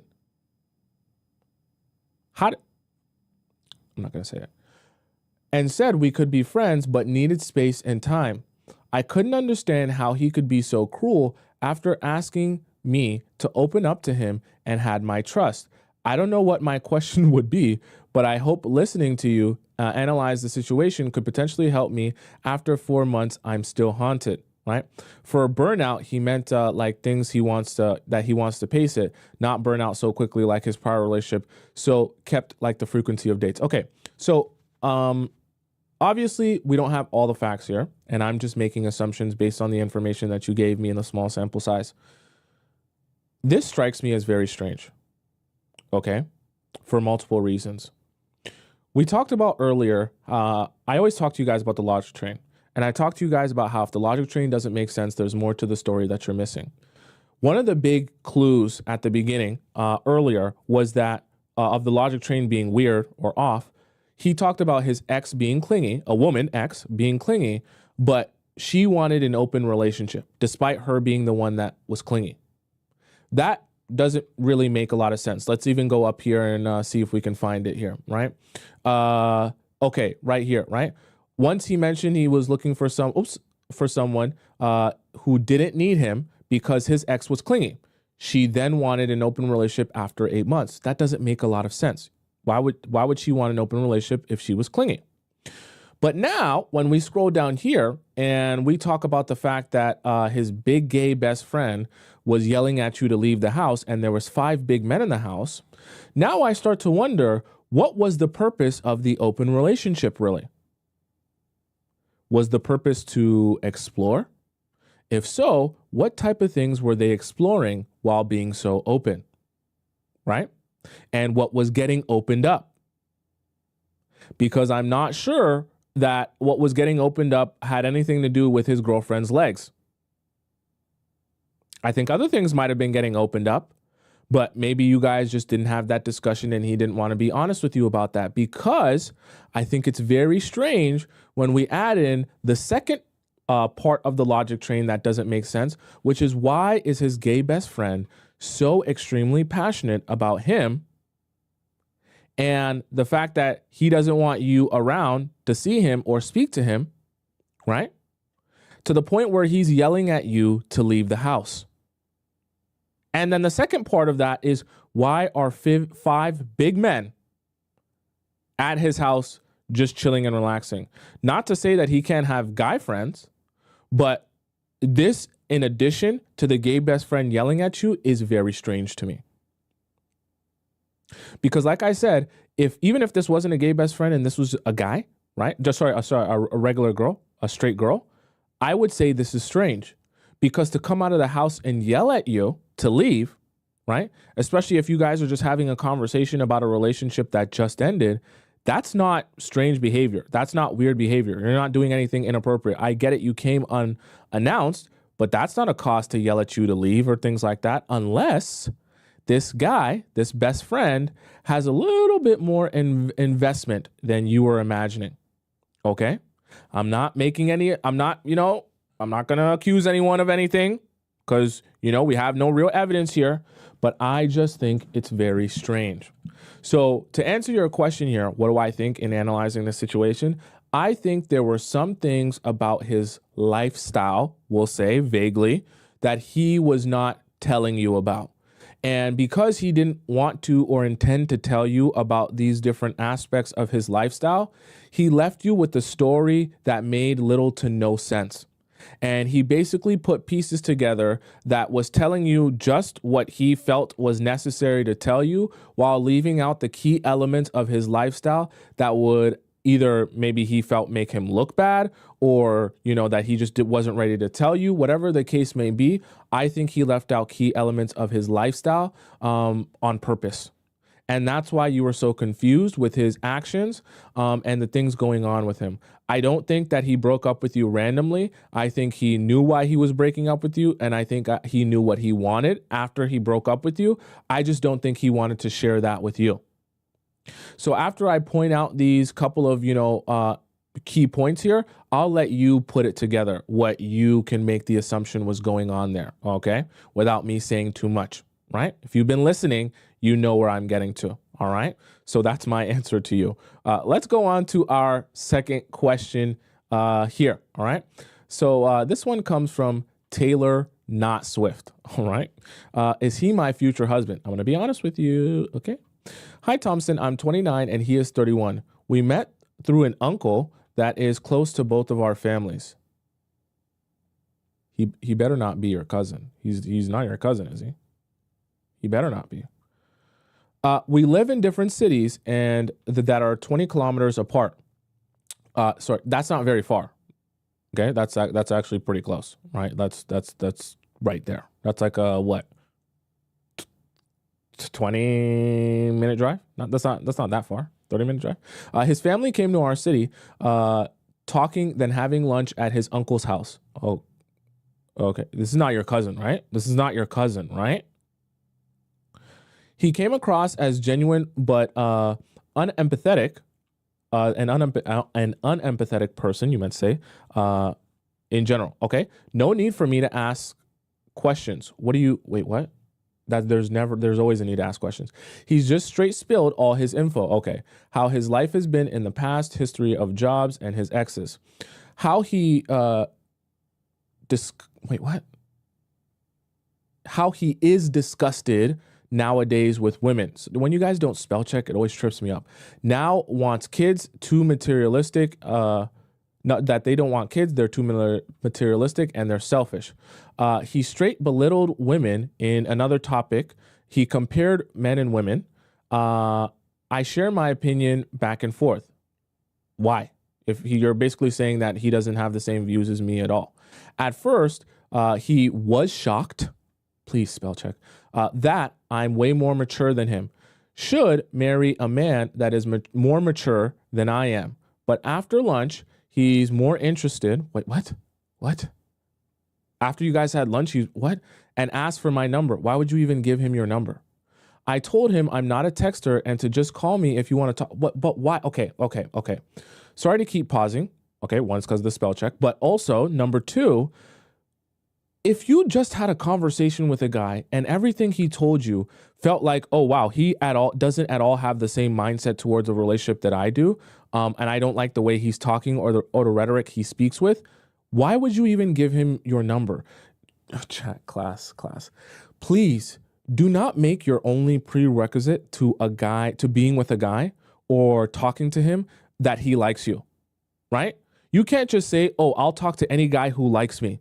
And if he wants my number, then I'll give it to him. You have to have more criteria than that, right? You have to be the one saying, I'll talk to you if I like you, not just because you like me. Throughout the week, I indeed, sorry, what? I don't understand. I'm indeed text at the very least. I think you meant say I indeed texted at the very least. He called 2 times, but I limited the time on Thursday and he asked to come visit on Sunday morning and I said yes. Second meeting, he showed much more affection, shared his loss of direction when choosing a future partner. I don't even know what this means. I don't know. I don't even know what do you mean? He doesn't know what he wants in a future partner. But when he met me, okay. I'm almost about to skip this because this grammar needs to be better than this. He want to marry me in person. He called out I'm low IQ with the phone and much better in person. So we should meet once a week. After talking, it's lunchtime, so I asked where he's going to eat. He's surprised and asked if I'm going to eat with him. I'm taken aback and said no. Then he said if I'm pissed off when a person... Okay, we can't do this. I'm sorry. I can't do this. It's just way too confusing for me to go through all of this like this, all right? Please, I know maybe you don't speak English not your first language, so that's fine, but we need to put it in, translation, but then also put it in Microsoft Word so that it can properly autocorrect and do some grammar corrections for you, because this is very difficult to read, and I don't want to frustrate the chat with me trying to, as I'm reading, decipher what you actually mean here, okay? That's a very frustrating read. Don't worry, you can resend in your question and I'll read it again, but just please spell check and then grammar and punctuation, please, so that we can read it easier than that, all right? We all want to understand what you're trying to say. All right, daddy issues part 2, all right? Carly says, Tomisin, the details I included were a contribution to the question I had. You skipped some of them that would have helped with the accuracy of your advice, okay? I didn't skip them because I didn't want to read them, but we are on a show here, so we have to keep it concise. And the question was going on so long, I wanted you to get to the point of your question. Maybe I should have asked the question.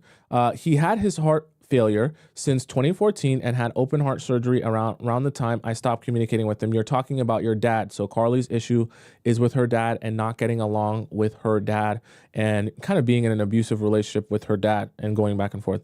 After our most recent conversation, I was able to get his perspective. He feels that I am entitled and that there are multiple ways for him to pass away and any day as a black man in America, along with his heart condition, and I disowned him after he's been there for me all my life, and he had surgery. That's a guilt trip, okay? So he's your dad. He's supposed to be there for you. You don't necessarily owe him something because he birthed you and brought you into this world and, raised you. That doesn't mean you're now indebted to him. You know what I mean? Like, he's your dad. That was his responsibility. He said he tried to rewrite history with me after his father not being in his own life growing up. Okay. Referring to the car he bought me and the house he wanted to leave in my name once he passed. Okay. I asked him how I was the one that disowned him. What? I don't get that sentence. When he's the one that doesn't approve of me. Oh, how I was the one that disowned. Okay. He didn't have an answer. He says he doesn't respect me and that I have to earn respect from him again. Okay. And how he and my mom should have never gotten together. That's not your problem. And he shouldn't have ever had me. Which is the obvious answer to why he treated me that way. I told him that if he keeps complaining about how I inconvenience him so much, how I make him so angry, and he doesn't like anything about me, then why keep trying to talk to me? I'm asking the same question, right? What's the point? He says he wants to be the best for me, but continues to treat me according to his emotions. Okay, so if he's a man on a roller coaster of emotions, you can't work with that. The men in your life are supposed to be stable forces. They're not supposed to be on a roller coaster like this, right? Not that they can't have emotions, but if he's like just going to treat you however he feels in that moment, that's not the type of person you want in your life. Okay, especially not as a dad that's supposed to be a stable force. You can't work with that. If he wanted the best for me, wouldn't he stop treating me based off of his emotions and allow me to go find that? I 100% agree. He wouldn't treat you like that if he really cared, right? This all sounds like excuses. During the period, I chose not to speak to him any longer. I felt insensitive about my decision, thinking about the day he finally leaves the earth and how I will feel then. I feel his ego took a hit when I decided to stop talking to him first, and the only reason he kept begging to talk to me all this time was to just say the things he never got to say to me and get the last word. Okay, so what's the point, right? Otherwise, I don't understand why he would keep trying to talk to me if he's already explained he sees the reasons why it won't work out. Could there be another potential reason to why someone like him would continue a relationship with someone they didn't like? Honestly, it's going to sound weird, but to torture you. I am confused because I'm feeling both sides of this outcome. I'm feeling the relief of finally putting my happiness first, and I'm also feeling the fear of what is to come. Knowing his health condition is severe, I've never lived without a parent before, obviously. All I think about are the positive memories we've shared when I was younger and how time is swiftly running out. I am not sure which feeling is more important. That was ultimately the question. My apologies, Tomisin. It's okay. So, Carly, my answer actually to you is very similar. But in this sense, what I want to be very specific with you about as it relates to you and your dad and your relationship with him. Sometimes, let me give you a little bit of perspective here. Sometimes what will happen is, parents are human beings too, meaning they have their own life. They have their own goals, dreams, and aspirations. Not everything works out how you want it to work out as a human being. Sometimes you come across unforeseen circumstances. One of those unforeseen circumstances could be having a child before you're ready or when you weren't expecting to have a child. What ends up happening sometimes is because you have a child and you have to take care of that child, you have to raise that child, do things for your child, you end up being in a position as a dad or as a mother where you have to put aside some of your own dreams and aspirations and wants and needs for that child. And in that scenario where you're doing those things for that child and you put that stuff that you care about to the side, eventually as time goes on and you raise that child and that child becomes an adult, yes, that child is good and okay with their themselves and things like that. Oh, there may be a problem with your network. What's going on there? What was going on there? Right. As time goes on, and you're an adult and you're growing and you're thriving and you're going about your own life, he begins to resent you because he feels like you represent the reason that he missed out on all the things that he wanted to be. Right? Maybe he wanted to be a basketball player. Maybe he wanted to go and live in Miami. He wanted to move to LA. He wanted to go to New York and travel and do this with his life. But because he had you, he didn't get an opportunity to do that. Now, that's not your fault. And it's also not your responsibility that you're supposed to hold on your shoulders. But I'm trying to give you a little bit of insight as to why he might be treating you that way. Are you following me? Someone said the stream on TikTok ended. Is it ended? Is it gone? Right? Is it still on, chat, or is it? Oh no, it's actually off. Let me see if I go live there again. It literally just went off for no reason. Okay, right. So the reason I say that is because of that, right? And is because sometimes you might be in a position where that is the reason why they have this so much of resentment towards you, and they're treating you that way. Are you following me? So that might not necessarily be the whole reason behind it, because obviously I'm not living his life, so I don't know everything he's been through, but I know that does happen in relationships. Now, as it relates to you, what can you do about that? Nothing. Because like I said earlier, if he's going to treat you like that, and then he's telling you that he's treating you like that because of how he feels on a daily basis, oh, I treat you badly because I'm emotional, and when I'm emotional, I treat you that way, that's not going to work. That's not going to work, because that's your dad, and his responsibility as a parent is not to just treat you good when he feels like it, right? It's to treat you with respect, as, even though you're his child, and to be caring of you and to nurture you and to help you as your father, whether he feels good about it that day or not, right? Being a good parent isn't about being a good parent when it feels good or you're in the mood to be a good parent. It's about doing that all the time.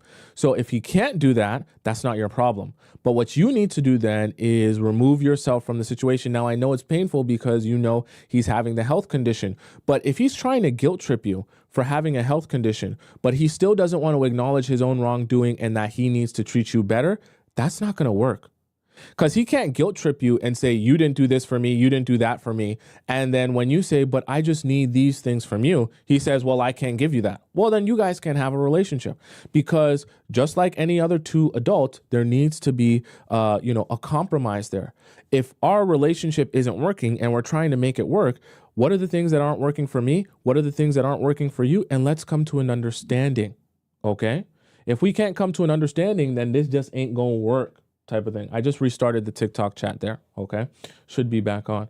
right? If we can't come to an understanding and this ain't gonna work, then we're just not getting there. And you have to be okay with the idea that if he's not in a place where he wants to acknowledge his own wrongdoings, his own faults, or the ways he can improve so that you guys can both be happy in your relationship, then that's just not the relationship you need to even bother yourself with, okay? Let's go on to, we'll do a couple free questions here, right? All right. First question here comes from, we'll say Finna. Okay. Finna says, silent treatment. Hi, Tomisin, big fan. Should do a meet and greet in London sometime. I should do a meet and greet in London, chat. I don't know how many of you would come out to a meet and greet in London. Maybe one day I'll do a meet and greet. If I did a meet and greet, chat, would you guys actually come out? What if you didn't live in the country where we're doing a meet and greet in? Like, would you guys actually come to the meet and greet if I had like one big, large one, right? Would you guys actually come? I'm curious, okay? I'm 27, a female. Wish I had access to the Players Club a decade ago, so would have not been a victim of cheating with a dusty man for the sake of love, right? Getting cheated on, I guess you mean, victim of it with a dusty man. I had a 10-year long distance relation. Oh boy. Wow, 10-year long distance. Okay. For 3 years, we were in the same country and then moved to UK 7 years ago. Okay. Had a short narcissist encounter after that relationship. It lasted for 6 months. Then I got a restraining order against him. So this is not the ex, but the guy you met after this one. Okay. I changed my whole life after this. I started hitting the gym, taking my job seriously. I started preparing for professional exams, which will help me get promoted.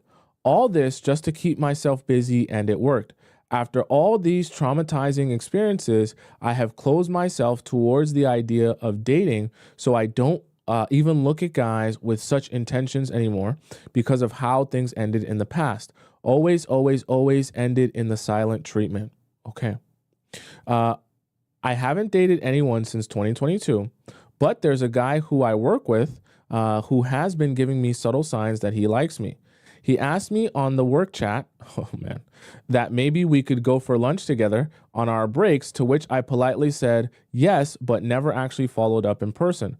One day, I was going for lunch, and this guy chased me down to the lift, asking if I could join him for lunch, to which I said yes. Okay. The lunch was fine, and we were laughing and joking throughout the time, and I was just taking him as a colleague, but he was definitely attracted to me. He kept looking into my eyes and had a smile on his face, which kind of activated a response of fight or flight in me because of the past trauma and how I just fear relationships. After that lunch, I started ignoring him. I'm an avoidant, but I promise I don't do it on purpose. Okay, it's just a personality trait. It's just the way I operate and do things in my life. So, okay, I'm an avoidant as well. I'm good looking and loads of guys hit on me, so I have to protect my peace. It's nothing wrong with that. He would say hi, but I would just walk away in the office. Over the time, the guy also sensed how I was cold to him and started becoming cold as well. One day I needed his help, and he did help me because it was his job. And after that, I thanked him and smiled at him after being cold to him for all these months. He smiled as well, and then again asked me to go for lunch on chat, like on work chat. I said yes. I dressed up really nicely that day for him, and we went out to lunch again. The conversation was very much less awkward than the last time. There were subtle signs of flirting, and then we went back to the office. The next day we met and said hi and smiled at each other. Now I only go to the office once a week, and he does the same as well. The lunch we had was in August 2024, and because of our different in-office days, we didn't see each other for the next 2 months. In December, I saw him again and was looking at him, but he was not looking at me. He was avoiding eye contact throughout the day. He was helping a guy who was sat next to me, but completely ignored me and didn't even look at me. My manager wanted me to look at a task and asked me to come to his office. And while walking towards it, he was in the hallway and we made eye contact, and I wanted to smile at him, but he didn't smile at all and his expression was cold, and I just walked away. I left my charger in the office that day, and I had to come again on the next day to get it. He was also in. Today was less crowded, and we too were were sat in the same place. There was one seat in between us, but basically we were sitting next to each other. We didn't speak all day. He didn't even look at me, nor did I. Even when I was about to leave for home, I stood up to wear my coat and looked at him so I could say goodbye, and he knew I was looking, but he didn't look at me and proceeded doing his work. So I got enraged and didn't say anything and walked out. Okay, damn, all right. I can't understand why he's being so cold after having a really nice time together. It's work, and I know I have to keep things professional, but he was the one chasing me, and when I finally caved in and became a bit more frank, then why now is he acting cold? I have matched his energy and been more cold, but I keep thinking about that day when in August, and it was one of the happiest days in this year. Maybe because I'm lonely, I'm being too sensitive. Please advise me on how to go with this situation. Okay. Anytime we have work situations in the chat, in the Discord, I like to always remind you guys of this, especially as it relates to men, because I know some of this can be confusing to you guys. For men, what you have to understand is sometimes when they approach you in a work setting, it's because you look amazing, your dump truck's huge, your yitties are amazing, you look like a supermodel, and you're so attractive, right? So he would approach you regardless of where you were. But what also happens a lot of the times when a guy's approaching you at work and flirting with you at work is that guys like the thrill of flirting with you because you work with him. He already has to go to work, right? To get paid. He has to be there. So when he sees you as an attractive woman, regardless of his own relationship status, whether he's single or in a relationship himself, because he already has to be at work and you're there and you're attractive, there are a lot of guys that will, like Rosa just said, they'll use this time to flirt with you to make the process of being at work more fun, right? Because they already have to be there.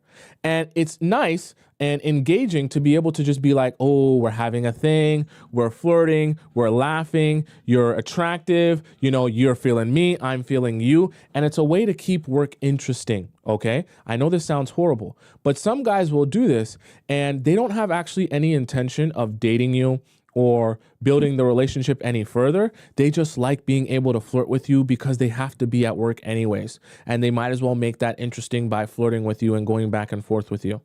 And so sometimes people will do this while being in relationships.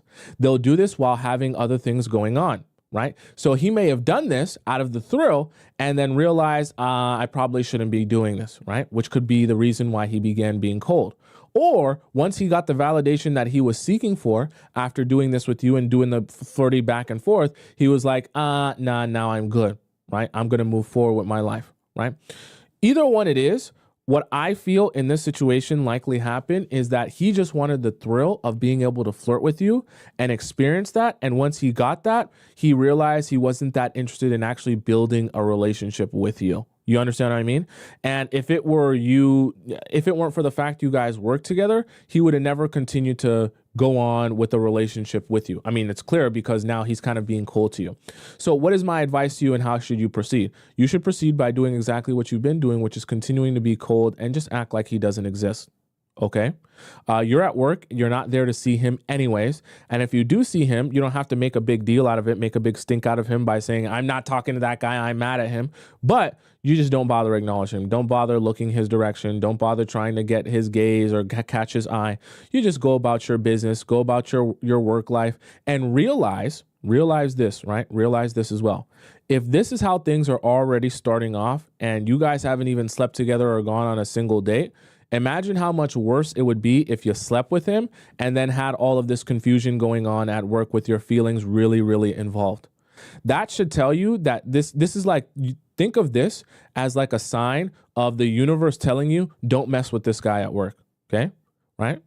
I know that, you know, work is one of the main places that you can start to meet people, but you can make your own work life very uncomfortable by trying to do something with the wrong guy. And then by the time it all messes up, now not only is your love life messed up, but your work life is messed up because the place you go in to make money is the place where you're seeing the guy who you either don't want to see or are in no contact with or just in a very awkward space with.